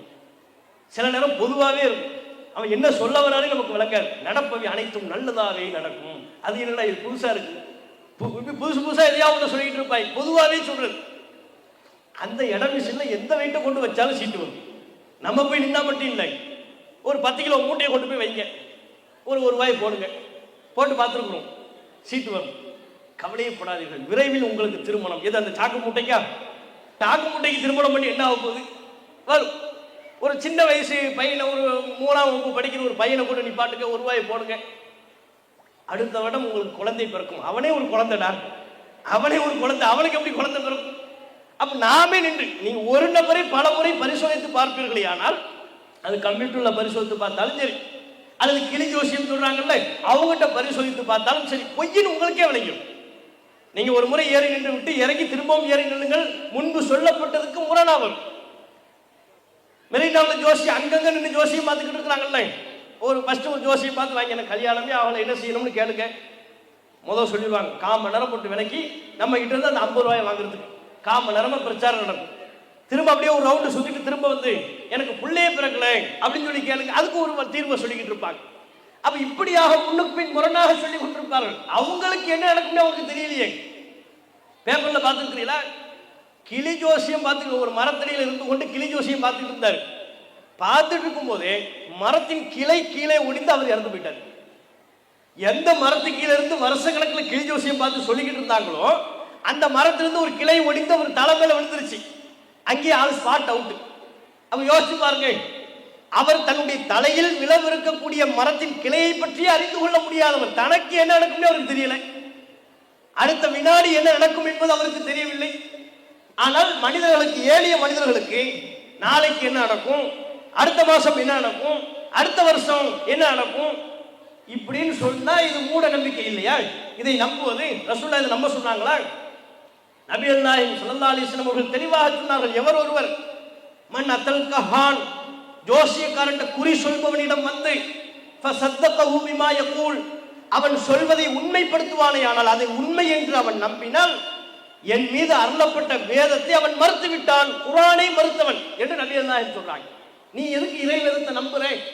நீ குர்ஆனை நம்பி உனக்கு என்ன புண்ணியம்? குர்ஆன் உனக்கு எதனை நம்ப சொன்னது? எப்படிப்பட்ட ஒரு வாழ்வை உனக்கு வாழ சொன்னது? மூட நம்பிக்கைகள் அற்ற, அறிவை பாதுகாத்துக் கொள்ளக்கூடிய, மனிதனை மனிதனாக மட்டுமே பார்க்கக்கூடிய ஒரு அற்புதமான அறிவாற்றலை இஸ்லாம் நமக்கு போதித்திருக்கும் பொழுது அதுக்கு மாத்திரமா இப்படி இது மாத்திரம் இல்லைங்க. முஸ்லிம் சமூக மக்கள் மத்தியில் இருக்கக்கூடிய மூட நம்பிக்கையை பார்த்தோம்னா அதை பத்தியே ஒரு பெரிய புக்கு போடலாம். வீட்டுக்கு முன்னால ஒரு திருஷ்டி கல் முன்னால எல்லாம் தொங்கும், பார்த்துருக்கீங்களா?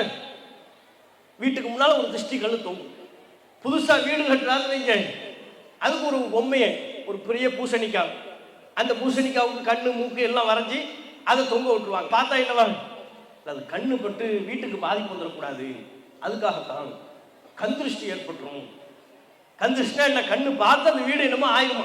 அவர் பார்த்தா என்ன இப்படி பக்கத்தில் சூப்பர் வீடை கட்டி விட்டான்னு சொல்லிவிட்டா வீடு இடிஞ்சு விழுந்துருமா.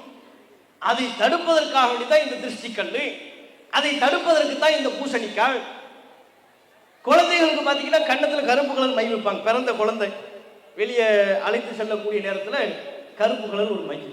இந்த கருப்பு கலர் மை எதுக்குன்னு கேளுங்க, பிள்ளைய நிறைய பேர் பார்ப்பாங்க, அழகா இருக்கு நல்லா இருக்குன்னு சொல்லிட்டா கண்ணு பற்றும், கண் திருஷ்டி படக்கூடாது என்பதற்கு இந்த பொட்டு. அப்போ ஒரு கண்ணில் இருந்து ஏதோ ஒரு சக்தி வர்ற மாதிரியும் அதனால் அவர்களுக்கு ஒரு பாதிப்பு ஏற்படுவதை போலவும் அந்த பாதிப்பிலிருந்து தடுப்பதற்கு இந்த பொட்டை வச்சுதான் தடுக்கப்பட்டுருமா? அப்ப நம்ம என்ன நம்புறோம்? நம்ம வாழ்க்கையில் ஏற்படக்கூடிய நன்மை தீமை அனைத்தும் அல்லாஹ்வின் புறத்திலிருந்து ஏற்படுகிறது.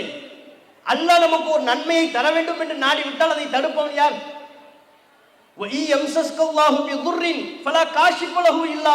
குர்ஆன் சொல்லுது, இறைவன் உங்களுக்கு ஒரு தீங்கை தர வேண்டும் என்று நாடிவிட்டால் அதனை தடுப்பவர் எவனும் இல்லை.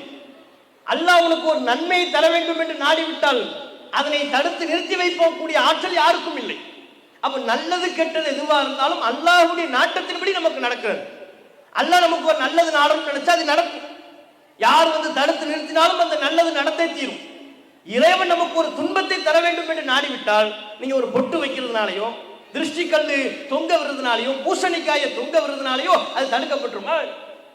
பழங்காலத்துல நம்ம தாய்மார்கள் கல்யாணம் பண்ணும் போது கருகமணி ஒன்று கட்டுவாங்க கழுத்துல. அது அழகா இப்ப சமீபத்தில் கூட ஒருத்தர் சொல்லியிருந்தார், இந்த கருகுமணி கட்டுற கலாச்சாரம் இஸ்லாமிய கலாச்சாரம் இல்லை, அது குறிப்பிட்ட ஒரு சமூகத்தின் பழக்கம். அந்த சமூகத்திலிருந்து இஸ்லாத்திற்கு வந்தவர்கள் இஸ்லாத்திற்கு வந்ததற்கு பிறகும் அந்த பழக்கத்தை அப்படியே கை கொண்டு விட்டார்கள். அதன் அடையாள நீட்சியாக இந்த பழக்கம் முஸ்லிம்களிடையே தொடர்கிறது. மற்றபடி இஸ்லாத்தில் திருமணத்திற்கென்று எந்த விதமான அடையாளமும் இல்லை. பிற சமூகத்தை சார்ந்தவர்கள் இஸ்லாத்தை தெளிவா படிச்சு சொல்றாங்க. அப்ப இஸ்லாத்துல திருமணத்துக்குன்னு அடையாளம்லாம் இல்லைங்க, ஒப்பந்தத்தை ஒப்புக்கொள்வது ஏற்றுக்கொள்வதுதான். ஆனா முந்தைய காலத்தில் என்ன செஞ்சாங்க, ஒரு கருகமணி, அந்த கருகமணி கழுத்துல இருக்கிற வரையும் தான் கணவனுடைய ரூஹே அதுல தான் இருக்கு. திடீர்னு குளிக்கும் போது ஏதாவது துண்டுபட்டு அல்லது ஆடைப்பட்டு அந்த கருகமணி கீழே உளுந்துருச்சுன்னு வைங்க, கருகமணி உளுந்துருச்சுலாம் சொல்லக்கூடாது, கருகமணி பெருகி விட்டதுன்னு சொல்லணுமா, உடஞ்சி பெருகிருச்சான். ஏன் கருகமணி உடைந்து விட்டதுன்னு சொன்னா புருஷனுக்கு ஏதாவது ஆயிரும், வாயில் அடி அப்படி சொல்லலாமா? புருஷனுக்கு ஏதாவது ஆயிடக்கூடாதுல்ல. அப்ப புருஷனுடைய கணவனுடைய ரூஹே அந்த கருகமணியில் இருக்கிற மாதிரி அதை கட்டி கொண்டு ஒரு சமூகத்தில் திரிந்து கொண்டு இருந்தார்கள். இது இஸ்லாத்தில் இல்லாத ஒரு மூட நம்பிக்கை தான். அந்த கருகமணியில என்ன இருக்கு? நம்ம கணவருடைய ரூஹை பாதுகாத்து வைத்துக் கொள்ளக்கூடிய ஏதாவது ஒரு அம்சம் அந்த பாசிமணியில் இருக்கா, அந்த கருகமணியில் இருக்கா? அது கோர்த்து தருவது யார்? அப்ப எப்படி மக்களை ஏமாற்றுகிறார்கள் பாருங்க. இதை நம்புறாங்க. அதே மாதிரி முஸ்லீம் சமூகத்தில் இன்னைக்கும் நிறைய விஷயங்கள்ல இது மாதிரி சகுனம் பார்ப்பாங்க. வீட்டை விட்டு வெளியே வரும் பொழுது காக்கா கத்துச்சுன்னு வைங்க, வீட்டுக்கு மாடியில் காக்கா கத்துச்சுன்னா சொந்தக்காரங்க வருவாங்க, வரப்போறாங்க சொல்லிடுவாங்க, உங்க யாரோ தான் வரப்போறாங்க, உங்க குடும்பத்திலேருந்து யாரோ வரப்போறாங்க. யாரு சொன்னா? இந்த காக்கா கத்துச்சுல, காக்காவுக்கு ஒரு வேலை இல்லை பாருங்க, ப்ரொஃபஷனல் கொரியரில் வேலை பார்க்குது. எந்தெந்த சொந்தக்காரங்க யார் யாரெல்லாம் வருவாங்கன்னு தகவல் சேகரித்து கரெக்டாக வந்து நம்ம வீட்டுக்கு முன்னால் கூவுது. அதுக்கு இதுவாக வேலை பேசிக்கிட்டே இருப்பாங்க. திடீர்னு பள்ளி கத்தியும் அது பசிக்கு கத்துது, வேற ஏதோ ஒரு தேவை கத்துது, அதையும் போய் டிஸ்டர்ப் பண்ணிக்கிட்டு இருக்கலாம். அந்த பள்ளி எதுக்கு நீ டிஸ்டர்ப் பண்ற? இவர் பேசிக்கிட்டு போது பள்ளி கத்துச்சுன்னு வைங்க, இந்த பள்ளியே சொல்லிடுச்சுல நம்ம பேசிக்கிட்டு இருக்க தப்பா சரி, அவனுக்கு ஒரு இளவும் தெரியாது. அவன் சொல்லுவான் நாளைக்கே ஒரு பிசினஸ் ஸ்டார்ட் பண்றோம் அப்படிங்குவான். அந்த நேரத்தில் பள்ளி கத்துமா? கண்டிப்பா ஸ்டார்ட் பண்றோம். பள்ளி கத்திருச்சு, சக்சஸ். எது சக்சஸ்? இடமே கிடைக்கல, முதல் இல்ல, ஆனா வியாபாரம் சக்சஸ்ங்கிறாரு. எதை வச்சு சக்சஸ்ங்கிறாரு? பேசும்போது பள்ளி கத்திருச்சுல. அப்ப பள்ளி கத்துனா அது நல்ல சகுனம். கை எப்படி அரிச்சோம், நீங்க உள்ளங்கை அரிச்சா பணம் கூரையை பிச்சுக்கிட்டு கொட்டும், இது ஒரு நம்பிக்கை. உள்ளங்கை அரிச்சு எவனுக்கு பணம் கூரையை பிச்சுக்கிட்டு கொட்டுச்சு? எவனுக்கு அரிக்காம இப்ப எனக்கு மட்டும் உள்ளங்கை அரிச்சிச்சுன்னு என்ன அர்த்தம்? அலர்ஜி இருக்குன்னு, அது ஸ்கின் அலர்ஜி. டாக்டர்கிட்ட போய் காட்டணும். இருக்கிற ஒரு 100, 200, 500 காலியாகும். அப்போ பணத்தை இழக்கக்கூடிய ஒரு அம்சம் இருக்கின்ற பொழுது அதை எப்படி சொல்லிக்கிறாங்க? உள்ளங்கை அரிச்சா பணம் கூரையை பிச்சுக்கிட்டு கொட்டும், கண்ணு துடி, வலது கண்ணு துடிச்சிச்சுன்னா நல்ல சகுனம். அது சத்து குறைபாடு. அது சத்து குறைபாடுல நீ இருக்கிற, உனக்கு எனர்ஜி இல்லைன்னு அர்த்தம், ஹீமோகுளோபின் குறைபாடு இருக்குன்னு அர்த்தம். அதை அதிகப்படுத்திக் கொள் என்பதனுடைய சிக்னல் தான் அது. இவங்க எப்படி அதுக்கு கதை கட்டி வச்சுட்டாங்க? கண்ணு துடிச்சிச்சுன்னா அது நல்ல சகுனம், பள்ளி கத்துச்சுன்னா நல்ல சகுனம். இப்படியாக பல்வேறு விதமான விஷயங்களை முந்தைய காலத்தில் பிரசவத்தில் இருக்கிற பெண்களுக்கு வாழைப்பழம் 2 வாழைப்பழம் ஜாயிண்டா இருக்கும்ல, அதை கொடுக்க மாட்டாங்க. 2 வாழைப்பழம் ஜாயிண்டா இருந்துச்சு, 2 சேர்ந்து இருக்கும், அதை சாப்பிட்டாங்கன்னா வெட்டப்புள்ள பிறக்கும். அப்ப ஆஸ்பத்திரிலாம் இழுத்து மூடிடுவோம். எது மகப்பேறு சிகிச்சைலாம் இருக்குல்ல, குழந்தைகளை உருவாக்குற கருத்தரித்தல் மையம் எல்லாத்தையும் க்ளோஸ் பண்ணிட வேண்டியதுதான். ஏன்? யார் யாருக்கெல்லாம் குழந்தை இல்லையே, இந்தப்ப 2 வாழைப்பழம் சேர்ந்தாப்புல இருக்கு, உனக்கு ஒரு பிள்ளை இல்லை 2 பிள்ளை ஒரே நேரத்தில் பிறகு. அவன் குழந்தை பிறப்புக்கு எவ்வளவு கஷ்டப்பட்டுக்கிட்டு இருக்கிறான், லட்சங்களை கோடியை செலவு பண்ணிக்கிட்டு இருக்கிறான், கவலைப்பட்டுக்கிட்டு இருக்கிறான், கண்ணீர் வடிச்சுக்கிட்டு இருக்கிறான். இவங்க இங்க உட்கார்ந்துக்கிட்டு என்ன 2 வாழைப்பழம் ஒட்டி இருக்கிற அந்த வாழைப்பழத்தை ஒரே நேரத்தில் சாப்பிட்டோம்னா 2 பிள்ளை பிறக்கும். எவன் சொன்னா உனக்கு? இஸ்லாம் அப்படி நம்ப சொல்லுதா? எவ்வளவு அறிவுபூர்வமான ஒரு மார்க்கத்தில் நாம் இருந்து கொண்டிருக்கிறோம். அப்ப நாம் ஏற்றுக்கொண்டிருக்கிற இந்த மார்க்கத்தின் அருமை நமக்கு தெரியவில்லை என்றுதானே அர்த்தம். இந்த மார்க்கத்தின் அருமை நமக்கு தெரிந்திருக்குமே, ஆனால் இந்த மார்க்கம் எந்த அளவிற்கு நமக்கு ஒரு அறிவு பாதுகாப்பை வழங்குகிறது என்பதை புரிந்திருக்குமே, ஆனால் இப்படிப்பட்ட தவறான நம்பிக்கைகளை, மூட பழக்க வழக்கங்களை கொண்டிருப்போமா? யார் எதை சொன்னாலும் அதை உண்மை என்று நம்புவோமா? நம்முடைய மார்க்கத்தில் இருந்து கொண்டே பல முஸ்லிம் மத குருமார்கள் முஸ்லிம்களின் இந்த அறியாமை பயன்படுத்தி கொண்டு பணம் பறிக்கக்கூடிய வேலைகளை செய்கிறார்கள். குழந்தை இல்லையா, இங்க வாங்க, நான் ஒரு தாயத்தை கட்டி விடுறேன், உங்களுக்கு குழந்தை பிறக்கும். நோய் நொடியா, இங்கே வாருங்கள், உங்க வீட்டில் ஒரே துன்பமாக இருக்கிறதா, அடுத்தடுத்து துன்பங்கள் ஏற்படுகிறதா, ஒரு தகடு எழுதி தரேன், அந்த தகடை உங்க வீட்டில் மாட்டுங்க, உங்களுக்கு துன்பம் வராது. யாராவது கேட்டமா? என்னைக்காவது நம்ம யோசிச்சு பார்த்து அதை சொல்லக்கூடிய ஆளுங்கள்கிட்ட மதகுருமார்கள்ட்ட கொஸ்டின் பண்ணமா? எனக்கு குழந்தையை தரக்கூடிய எந்த அம்சம் இந்த தாயத்தில் இருக்கு? இதை மார்க்கம் சொல்லுதா, குர்ஆன் சொல்லுச்சா, நபி அல்லாஹ் சொன்னார்களா என்று கேட்டோமா? தாயத்து கையில கட்டினா எப்படி நோய் நொடி நீங்கும்? அதுல நோய் நொடி நீக்கக்கூடிய என்ன ஆற்றல் அதுல இருக்கிறது? நபி அல்லாஹ் சொல்கிறார்கள், மன் தஅல்லக தமீமத்தன் ஃபக்கத் அஷ்ரக். எவன் ஒருவன் தாயத்தை தொங்க விடுவானோ அவன் அல்லாஹ்வுக்கு இணை கற்பித்து விட்டான். அல்லாஹ்வுக்கு இணை கற்பிக்கக்கூடிய மாபாதக செயல் தாயத்து கட்டுறது. ஏன்? அல்லாஹ் மேல நீ நம்பிக்கை வைக்கணும். அல்லாஹ் உனக்கு ஒரு நலவை நாடிவிட்டால், மா யஃப்தஹில்லாஹு லின்னாஸி மிர் ரஹ்மத்தின் ஃபலா மும்சிக லஹா, அல்லாஹ் ஒருவருக்கு ரஹமத்தை தர வேண்டும் என்று நாடிவிட்டால் அதை தடுப்பவர் எவரும் இல்லை. அந்த ரஹமத்தை நிறுத்தி வைத்து விட்டால் வலா முர்சில லஹு, அதனை அனுப்பக்கூடியவர் யாரும் இல்லை. அல்லாஹ் ரஹமத்தை தர்றது அல்லாஹ், குழந்தையை தர்றது அல்லாஹ். யஹபு லிமன் யஷாஉ இனாசன் வ யஹபு லிமன் யஷாஉ ذுகூர் அவ் யுஸவ்விஜுஹும் ذுக்ரானா வ இனாசா வ யஜஅலு மன் யஷாஉ வகீமா. பெண் பிள்ளைகளை அல்லாஹ் தான் நாடியவர்களுக்கு கொடுக்கிறான், தான் நாடியவர்களுக்கு ஆண் பிள்ளையை கொடுக்கிறான், தான் நாடியவர்களுக்கு 2ஐயும் சேர்த்து கொடுக்கிறான், தான் நாடியவர்களுக்கு குழந்தை பேர் இல்லாதவர்களாக ஆக்கி விடுகிறான். எல்லாம் அல்லாஹ்வுடைய நாட்டம். முடிவு பண்றது நான்கிறான். அல்லாஹ் சொல்கிறான், உனக்கு குழந்தையை தருவது நான், உனக்கு நோயை தருவது நான், உனக்கு ரஹமத்தை பொழிவது நான். என்ன நம்பு? அல்லாஹ் மேல வைக்க வேண்டிய நம்பிக்கை ஒரு தாயத்தின் மீது, அற்ப தகடின் மீது வைப்பதா? அந்த தாயத்தை கையில கட்டிட்டா முடிஞ்சு போச்சா, எதுவுமே வராது, பிரச்சனையே இல்லையா? அந்த நம்பிக்கையில தான் வளைச்சு வளைச்சு தாயத்து, இடுப்புல ஒரு தாயத்து. முந்தைய காலத்துல ரொம்ப, இப்பதான் கொஞ்சம் குறைஞ்சிருக்கு. முந்தைய வெளிநாட்டுக்கு இவர் போனான்னு வைங்க, அந்த மெட்டலை வச்சு செக் பண்ணோம்னா அங்கங்க கீக்கின்னு சத்தம் கேட்கும். ஏன்? இடுப்புல ஒரு 2 தாயத்து கண்டிப்பா. வெளிநாட்டுக்கு வேற போறாருல, கடலுக்கு மேல முதல் பயணம், விமானம் கீழே விழுந்துடக்கூடாது, விமானத்துக்கு சேர்த்து ஒரு தாயத்து கட்டிட்டு போயிடுவார். 3 சுத்து 4 சுத்து. எது? விமானத்துக்கு தாயத்து கட்டுறதுக்கு பதிலா அந்த சைஸுக்கு இவர் இடுப்புல ஒரு 3 சுத்துல ஒரு தாயத்தை கட்டியிருப்பார். இடுப்புல ஒரு தாயத்து, கையில இந்த பக்கம் ஒரு தாயத்து, இங்க ஒரு தாயத்து கட்டியிருப்பார், இங்க ஒரு தாயத்து, வளைச்சு வளைச்சு ஒரு சுமார் ஒரு 2 கிலோவுக்கு தாயத்து கட்டியிருப்பான். அது ஏதாவது புண்ணியம் இருக்காதுல்ல? அது இஸ்லாத்திற்கு புறம்பான நம்பிக்கை இல்லையா? முஸ்லிம்கள் அது புரியணுமா இல்லையா? அது மாதிரி வீட்டில் அந்த தகடை வச்சுட்டாங்கன்னா எப்படி வீட்டுக்கு எப்படி பறக்கத்து? அந்த தகடுல என்ன இருக்கு? பறக்கத்தை கொண்டு வருவதற்கு அந்த தகடில் என்ன இருக்கிறது? சும்மா கிறுக்கி வச்சிருக்கிறான். அவனுக்கு கிறுக்கி வச்சதை யார்ட்டையா கொண்டு போய் கொடுங்க, படிச்சு கேட்டுங்க, படிச்சு சொல்ல முடியுமா? அதை வீட்டில் பிரேம் போட்டு மாட்டுறாங்களா, அந்த தகடில் என்ன இருக்கிறது? அதை படிக்க கூட முடியுமா? என்ன இருக்கிறது என்று படிக்கவும் முடியாத அளவிற்கு எதையோ கிறுக்கி வைக்கிறார்கள். அதை வீட்டில் வச்சா பறக்கத்தை நம்புறாங்க, அதை வீட்டில் வச்சா ரஹமத்து வரும் என்று நம்புகிறார்கள், வியாபாரத்தில் நஷ்டம் ஏற்படாது என்று நம்புகிறார்கள். எப்படி அது சாத்தியம்?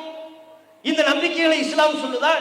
அப்ப இப்படிப்பட்ட மூட நம்பிக்கைகளுக்கு எதிராக நம்முடைய அறிவை இஸ்லாம் பாதுகாக்கிறது. அதே போல்தான் நம்ம சமூகத்தில் நீங்க யோசிச்சு பார்க்கணும். இஸ்லாம் நம்ம இந்த இஸ்லாமிய மார்க்கத்திலேயே இருக்கிறதுனால, அதிலிருந்தெல்லாம் மீண்டு வந்த காரணத்தினால, அதன் அடிச்சுவடியே தெரியாமல், அதன் அடையாளம் வாடை கூட இல்லாமல் நம்முடைய சமூகத்தை, நம்முடைய தலைமுறையை, புதிய தலைமுறையை நாம் உருவாக்கி வர்றதுனால அதனுடைய நன்மையை நம்ம உணராமல் இருக்கிறோம். எவ்வளவு பேர் இந்த இது போன்ற மூட நம்பிக்கையில மூழ்கி தங்களுடைய பொருளாதாரத்தை இழந்து கொண்டிருக்கிறார்கள் தெரியுமா?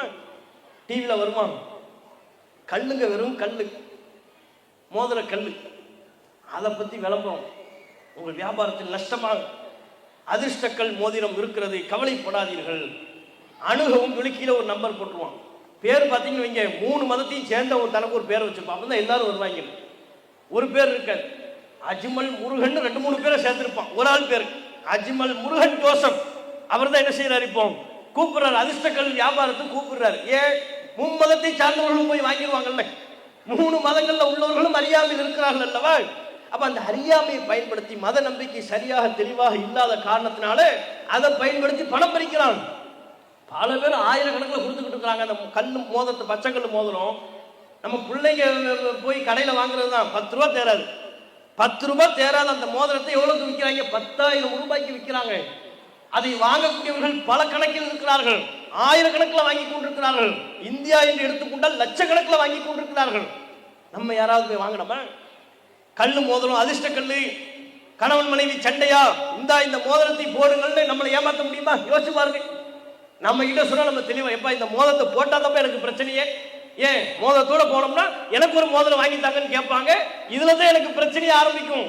நீ இதை காட்டிலாம் ஏமாத்தாதன்னு சொல்லக்கூடிய ஒரு தெளிவா எல்லாம் நம்ம கொடுத்துருக்கிறானா இல்லையா? இந்த தௌஹீத் தானே நமக்கு அந்த விழிப்புணர்வை தந்திருக்கிறது.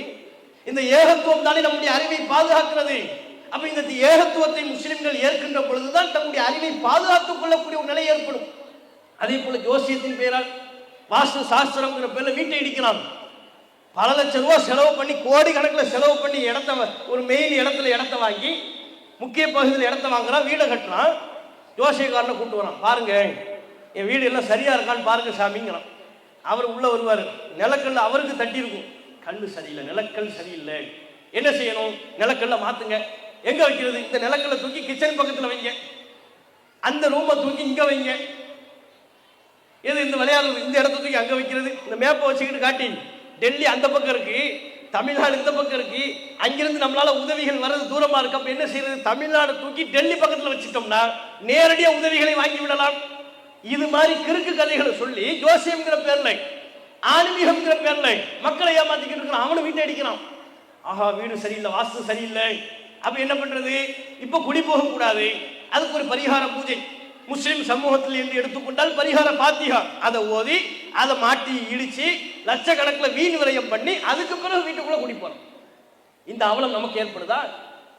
இஸ்லாத்தை கடைபிடித்தால் இந்த அவலம் நமக்கு நேருமா?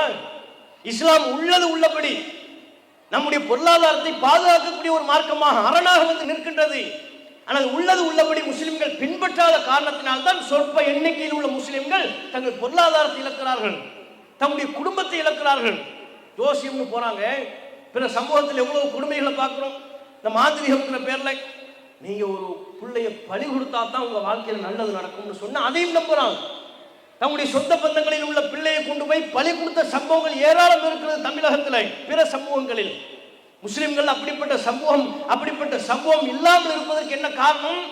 இஸ்லாம் அதையெல்லாம் மறுக்குது. யாரையும் நீ பலி கொடுக்க வேண்டிய அவசியமா இல்லை. பலி கொடுத்து அல்லாஹ்விடத்தில் நன்மை பெற இயலாது. அல்லாஹ்விடத்தில் நெருக்கம் பெற வேண்டுமானால் அல்லாஹ்வை உள்ளது உள்ளபடி வணங்கு, அவனை சரியா நம்பு, மனுஷனா நினை, மற்ற பொருட்களை மற்ற பொருட்களாக நினை. அதுதான் நீ அல்லாஹ்வுக்கு செலுத்த வேண்டிய கடமை என்று இஸ்லாம் நம்மை விழிப்புணர்வு ஊட்டுகிறதா இல்லையா? பில்லி சூனியம்ங்கிற பேர்ல எவ்வளவு பேர் குடும்பத்தை பிரித்துக் கொண்டிருக்கிறார்கள். ஒருத்தர் வருவாங்க, அவர் சொல்வார், என் குடும்பத்துல ஒரே பிரச்சனையா இருக்குது, என்ன செய்யறது? இல்லை போறது ஏமாளி குரூப் போறது ஃபுல்லா மாந்திரிகத்துல தான். ஜோசியம் பார்க்கிறேன், பால் கிதாபு பார்க்கிறேன், ஏமாத்துவாங்கல்ல, அங்க போய் மாட்டிக்கிறது. அவர் சொல்வார், உங்க குடும்பத்துல ஒரே பிரச்சனையா இருக்கு, என்ன காரணம் தெரியுமா? உங்க சொந்தக்காரங்களை உங்களுக்கு பில்லி சூனியம் வச்சிருக்கிறாங்க. எங்க வச்சிருக்கிறாங்க? பஸ் ஸ்டாண்ட்ல தான் வச்சிருக்கிறாங்க. வச்சது யாரு? உன் மச்சான் தான், வேற யாரு? எல்லாம் அப்படி பலியை போட்டுருவாங்க. ஒரு சகலப்பாடி தான் வச்சிருக்கிறான். எனக்கு உங்க சகலையோட உனக்கு சண்டையா? யாரோட சண்டை இல்லாம இருக்குது இவனுக்கு? எல்லாரும் எல்லா பக்கத்துலயும் வம்பு வச்சுட்டு வாங்கி வச்சுட்டு இருப்பான். அவன்கிட்ட போய் கேட்பாங்க, உன் சகலையோட உனக்கு பிரச்சனையா?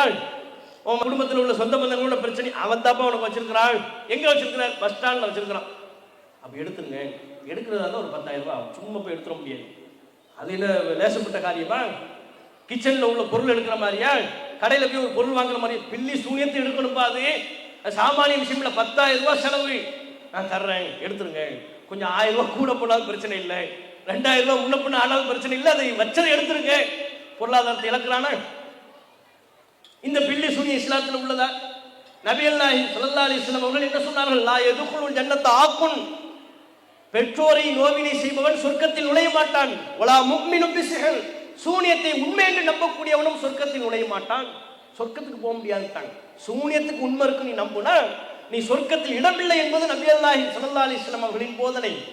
அப்ப ரசூலுல்லாஹ் சூனியத்துக்கு எதிராக இப்படிப்பட்ட பிரச்சாரத்தை, ஒரு நம்பிக்கையை நமக்கு சொல்லி தந்திருக்கும் பொழுது, சூனியத்தினால கைய காலம் முடக்கலாம், சூனியத்தினால பைத்தியக்காரனாக்கலாம், சூனியத்தினால கணவன் மனைவி பிரிக்கலாம், இதெல்லாம் நடக்க முடியாது, சாத்தியம் இல்லை. நபிகள் நாயகம் அதனை மறுத்து விட்டார்கள். அது அல்லாம யதார்த்தத்தில் நடைமுறையில் அதற்கு சாத்தியமும் இல்லை. பொய்யை சொல்லி ஏமாத்து. நீங்க உடனடி ரியாக்ஷன் கேட்டு யாராவது ஒரு பிள்ளை சூனியக்காரனை கூட்டுவாங்க, நான் உட்கார்ந்து இருக்கிறோம், ஒருத்தனை கூட்டுவாங்க, சூனியத்தில் எவ்வளவு பெரிய தேர்ச்சி பெற்றுருக்கிறானோ அவனை கூப்பிடுங்க, 1 மணி நேரம் டைம் கொடுப்போம், இங்கேயே உட்கார்ந்துருப்போம், சூனியம் வைக்க சொல்லுங்க, மேடையில் உள்ளவங்களுக்கு சூனியம் வைக்க சொல்லுங்க. அந்த 1 மணி நேரத்தில் எல்லாம் நாங்கள் தொப்புதடின்னு கீழே விழுந்துடும், அல்லது 1 மணி நேரத்தில் எங்களை பல பேர் பைத்தியக்காரனா மாறிடும். முடியுமா? அதெல்லாம் கேட்டுக்கிட்டு இருக்கிறோம். உடனடியாக நடக்கும்படி நீங்க ஏதாவது ஒன்று கேளுங்க, செய்யவே மாட்டாங்க. 1 மணி நேரம் வேண்டாம், 1 மாசம் வச்சுக்க, 1 மாசத்துல பண்ணு, உனக்கு என்ன வேணும்? பெரிய பில்டப் கொடுப்பாங்க, பயங்காட்டு. அதெல்லாம் எங்களுக்கு நிறைய பொருள் வேணும். என்ன பொருள்பா வேணும்? தலை முடி வேணும், வா வந்து மொட்டை அடி, இருக்கிற எல்லா முடியும் எடுத்துக்க, தேவையில்லை பண்ணு. அழுக்கு துணி வேணும், எத்தனை வருஷம் அழுக்கு அதை மட்டும் சொல்லு. 2 வருஷம் அழுக்கு போதுமா? போன ஹஜ்ஜி பண்ணாலுக்கு எடுத்து ஒரு ஜீன்ஸ் பேண்ட் இருக்குது வேணுமா? கேட்டு அதையும் கொடுத்துருவோம். காலடி மண் வேணும், காலடி மண்ணா வா, 2 லாரி லோடு மண்ணை எடுத்து கொண்டு வா, நாங்கள் எல்லாம் அது மேலே ஏறி நின்று செவன் மிதிச்சு தர்றோம், வச்சுக்க. வேற என்ன வேணும்? என்னென்ன வேணுமோ எல்லாத்தையும் கொடுப்போம், வைக்க சொல்லுங்க பார்ப்போம். இன்னைக்கு நேரத்தை அதை சொல்லிக்கிட்டு இருக்கிறோம், காலகாலமாக சொல்லிக்கிட்டு இருக்கிறோம். நான் மாத்திரமல்ல, நம்முடைய மதரசாக்களில், மக்தப் மதரசாக்களில் பயிலக்கூடிய சிறுவர்கள் சிறுமிகள் சொல்கிறார்கள், சூனியம் உண்மை என்றால் எங்களுக்கு வையுங்கள். நமது மதரசாவில் பயிலக்கூடிய மாணவியர்களின் சவால் முறியடிக்கப்பட்டதா? ஏன்? அது பொய், பித்தலாட்டம், ஏமாத்து வேலை. அந்த ஏமாத்து வேலையை காரணம் காட்டி மக்களிடமிருந்து பணத்தை பறிக்கிறார்கள், அவர்களின் நம்பிக்கையை சிதைவுபடுத்துகிறார்கள். இஸ்லாம் அதிலிருந்தும் நம்மை பாதுகாக்கிறது. எல்லாவற்றிலிருந்தும் இஸ்லாமை பொறுத்தவரை நம்மை பாதுகாத்துக் கொண்டே இருக்கிறது. இன்னும் நீங்கள் கம்பேர் பண்ணி பார்க்கணும். பிற மதங்கள்ல, சமூகங்கள்ல வழிபாடு என்கிற பெயரால் தாங்களை துன்புறுத்திக் கொள்ளக்கூடிய நடைமுறைகள் இருப்பதை பார்க்கும்.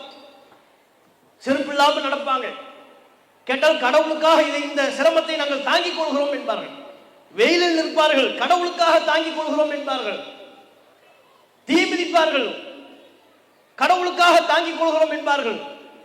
அழகு குத்துறோம், உடலை சிதைத்து கண்ணத்தை சிதைச்சு அம்பெடுத்து வேலை குத்தி அழகு குத்தி கொண்டு தங்களை சிரமப்படுத்துவார்கள். கேட்டால் கடவுளுக்காக இதனை தாங்கிக் கொள்கிறோம் என்பார்கள்.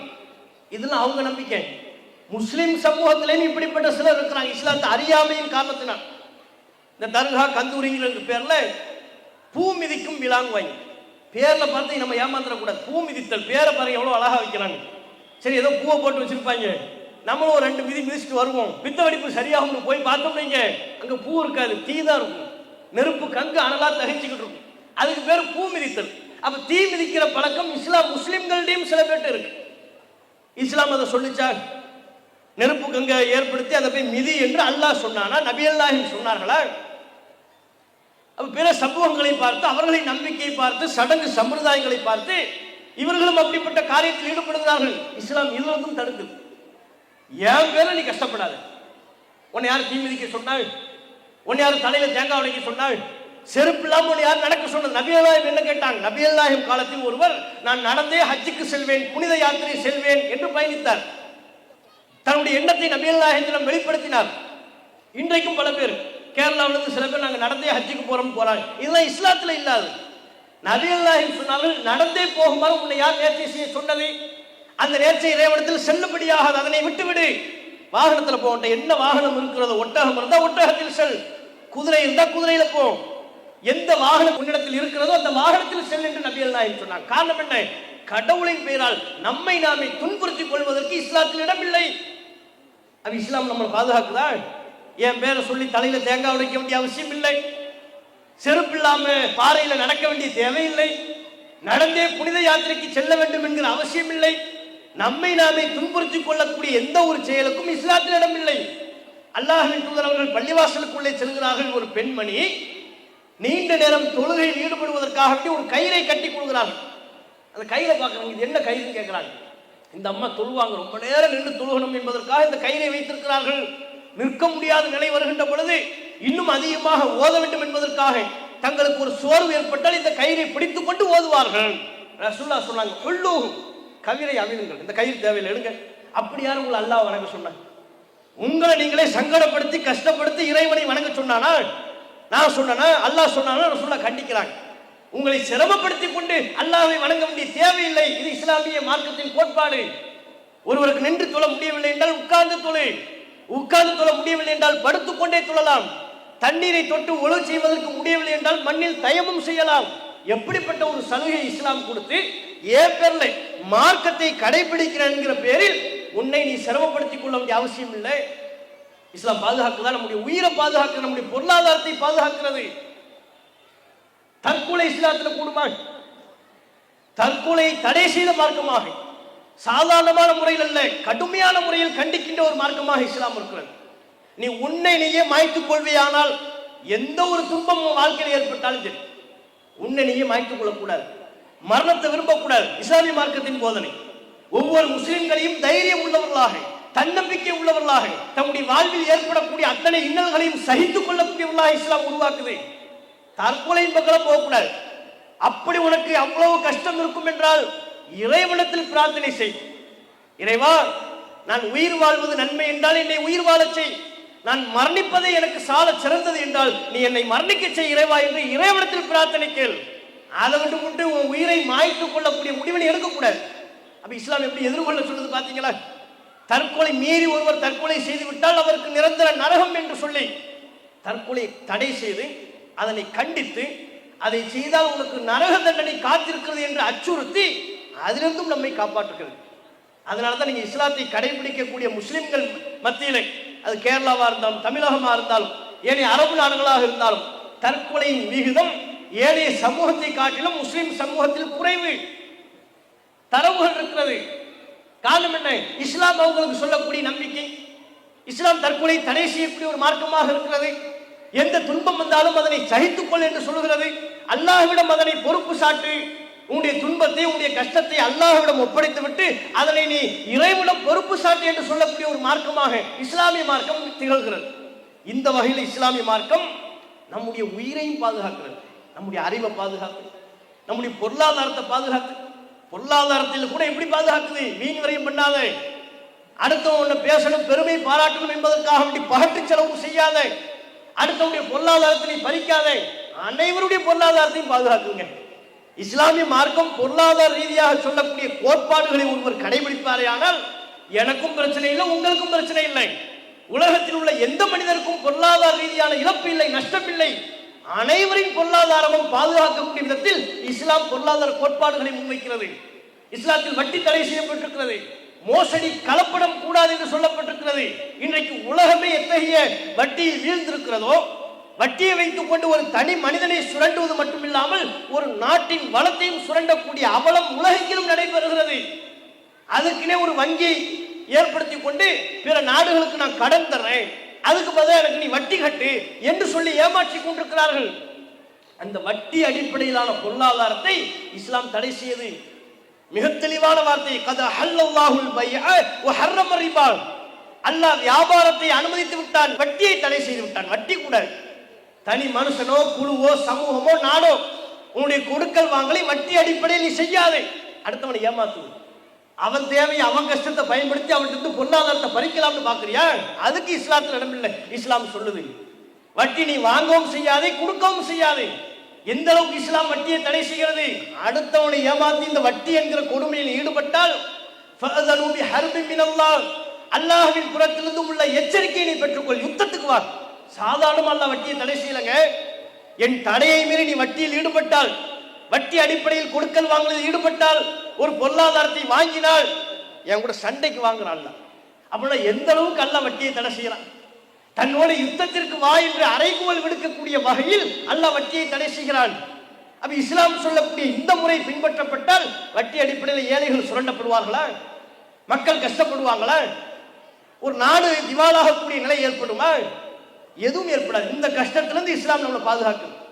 பொருளாதாரத்தை வீண் விரயம் பண்ணாத, பகட்டுக்காண்டி செலவு பண்ணாத, அடுத்தவனை பாராட்ட வேண்டும் என்பதற்காக செலவு செய்யாத. வலா துபத்திரு, பொருளாதாரத்தை வீண் விரயம் செய்யாதீர்கள். இன்னல் முபத்திரீன கானு இஹ்வான ஷயாத்தீன், வீண் விரயம் செய்பவர்கள் ஷைத்தானின் சகோதரர்கள். இன்னைக்கு அதுதானே நடக்குது. திருமணம்ங்கிற பேர்ல அவ்வளோ வீண் விரயம், பகட்டு, ஊர் முழுக்க பந்தல் போட்டு பல்வேறு செலவினங்களை செய்து சாப்பாடுக்கே பல லட்சங்களை செலவு பண்றான். கேட்டா எல்லாரையும் திருப்திப்படுத்த அப்படிங்கிறான். நீ போடுற சாப்பாடை சாப்பிட்டு எல்லாரும் எந்த காலத்துல திருப்திப்பட்டான்? உன்னை புகழ்ந்து பாராட்டி மாலை போட்டு பாராட்டு பத்திரம் எழுதி கொடுத்துட்டு போனானா? நீ எவ்வளவு லட்சத்தை செலவு பண்ணி விருந்து கொடுத்தாலும் போகும்போது சொல்லிட்டு போவான், எல்லாம் சரிதான், சாப்பாடு 2 கல் உப்பு கூட, 3 கல் எடுத்து அவன் தலையில போடணும், 2 கல் உப்பு கூடிருச்சுங்குவான். நடக்குதா இல்லையா? எல்லாம் சரிங்க, ஏங்க பிரியாணியை போட்டீங்க? அங்கங்க பிரியாணி சாப்பிட்டு அட்டாக் வந்து போய் சேர்ந்துக்கிட்டு இருக்கலாம், இந்த நேரம் பார்த்து பிரியாணியை போடுறீங்களங்க, சொல்றானா இல்லையா? நீ எல்லாத்தையும் சேர்த்து கொடுங்க, பிரியாணி வேண்டாம், நெய்ச்சோறு வேண்டாம், வெறுஞ்சோறு காய்கறி கொடுத்து சாப்பாடு கல்யாணம், அப்போ மட்டும் உங்களை பாராட்டுவானா? அப்போ வருவான் கஞ்சப்ப, இந்த சாப்பாடை இவனை கேட்டோமா? நம்ம எப்படி நம்மளை ஏமாத்தலாம் பாருங்க. இந்த வெறுஞ்சோறு சாப்பிடுவாங்க, அங்கிருந்து இங்க வந்தோம் சொல்வானா இல்லையா? 3ஐயும் சேர்த்து கொடுங்க, ஒரு பக்கம் பிரியாணி, இன்னொரு பக்கம் நெய்ச்சோறு, இன்னொரு பக்கம் வெறுஞ்சோறு, எல்லா பந்தி அவரவர் விரும்பக்கூடிய பந்தி அங்கே இருக்கிறது. உங்கள் நோக்கம் என்ன? எல்லாரையும் திருப்திப்படுத்த வேண்டும். திருப்தி பற்றுவானா? வெளியே மைக்கு கொடுத்து 2 பேர்ட்ட கருத்துக்கு 4 பேர்ட்ட கருத்து கேளுங்க. நீங்க சொல்லுவீங்க 4 பேர் நம்மள 4 விதமா பேசிடக்கூடாதுல்ல. அந்த 4 பேர்ட்ட கருத்து கேளுங்க, என்ன சொல்வாள்? பணக்கார திமுருங்க கொழுப்புல அலையிறாங்க பாருங்க, பிரியாணியா நெய்ச்சோரா ஒயிட் ரைஸா, நம்மள இப்ப குழப்பறாம பார்க்க எந்த பந்திக்கு போறதுன்னு கேட்பானா இல்லையா? அப்ப நீங்கள் எதை சொன்னாலும் குறை சொல்வார்கள். மனிதர்களை திருப்திப்படுத்தவே இயலாது. நம்மை படைத்த இறைவனின் திருப்தியை பெறுவதுதான் நமக்கு இலக்கு. அல்லாஹ் சொன்னபடி நம்ம வாழ்க்கையை நம்ம அமைத்துக் கொண்டால், நபி அல்லாஹ் நமக்கு சொன்ன போதனைகளுக்கு முரணாகாத விதத்தில் இஸ்லாம் நமக்கு சொல்கிற அறிவுரைகளை நாம் பின்பற்றினால் இந்த உலகத்தில் பல நன்மைகளை பெறுவதோடு, நல்ல கவனிக்கிற, இந்த உலகத்தில் நமக்கு பல நன்மை. நம்முடைய பொருளாதாரம் பாதுகாக்கப்படுது, மானம் பாதுகாக்கப்படுது, அறிவு பாதுகாக்கப்படுகிறது, உயிர் பாதுகாக்கப்படுகிறது. இந்த எல்லா விதமான நன்மைகளை உலகத்தில் அனுபவிப்பதோடு நாளை மறுமையிலும் வெற்றி பெறலாம். அதற்குத்தான் முஸ்லிம்களை கூப்பிடுவோம். அதுக்குத்தான் இந்த அந்த செய்தியினை சொல்வதற்குத்தான் இந்த மாநாடு. முஸ்லிம்கள் என்று பேரளவில் இருந்து விட்டால் அல்லாஹ் நாளை மறுமை நாளில் உங்களை சொர்க்கத்தை அனுப்புவதற்கு உங்கள் பெயரை பார்ப்பதில்லை, உங்கள் தோற்றத்தை அல்லாஹ் பார்ப்பதில்லை. அப்துல்லான்னு பேர் வச்சுட்டா சொர்க்கம் போயிடலாமா? ரசூலுல்லாஹ்வுடைய தகப்பனார் பேர் கூட அப்துல்லா தான், சொர்க்கம் போக முடியுமா? முடியாது. ஆயிஷான் பேர் வைத்து விட்டால் போதுமா? அப்ப அல்லாஹ் நம்முடைய பேரை பார்ப்பதில்லை, தோற்றத்தை பார்ப்பதில்லை. இஸ்லாத்தை எந்த அளவுக்கு நம்ம கடைபிடிக்கிறோம் அதைத்தான் அல்லாஹ் பார்க்கிறோம். இஸ்லாம் என்ன சொல்கிறதோ அதை முஸ்லிம் மக்கள் மத்தியில் நாங்கள் பிரச்சாரம் செய்கிறோம். எங்களுடைய பொருளாதாரத்தை செலவு செய்து எங்கள் சகோதரர்கள் கஷ்டப்பட்டு இந்த மாநாட்டை நடத்துவதற்கு உங்களிடத்தில் தானே பொருளாதாரத்தை கேட்டோம். இப்படி செலவு பண்ணி நாங்கள் பெரும் சிரமத்திற்கு மத்தியில் இத்தகைய செய்தியை சொல்கிறோம் என்றால், முஸ்லிம்களே உங்கள் மறுமை வாழ்வை பாதுகாத்துக் கொள்ளுங்கள். இஸ்லாத்திற்கு முரணில்லாத வகையில் உங்களுடைய வாழ்வை அமைத்து இம்மையிலும் மறுமையிலும் வெற்றி பெறுகிற நன்மக்களாக அல்லாஹ் நம் அனைவரையும் ஆக்கி அருள் புரிவானாக என்று கேட்டு என்னுடைய உரையை நிறைவு செய்து கொள்கிறேன். வாஹுர் தாவானா அல்ஹம்துலில்லாஹி ரப்பில் ஆலமீன். அஸ்ஸலாமு அலைக்கும் வரஹ்மத்துல்லாஹி வபரகாத்துஹு.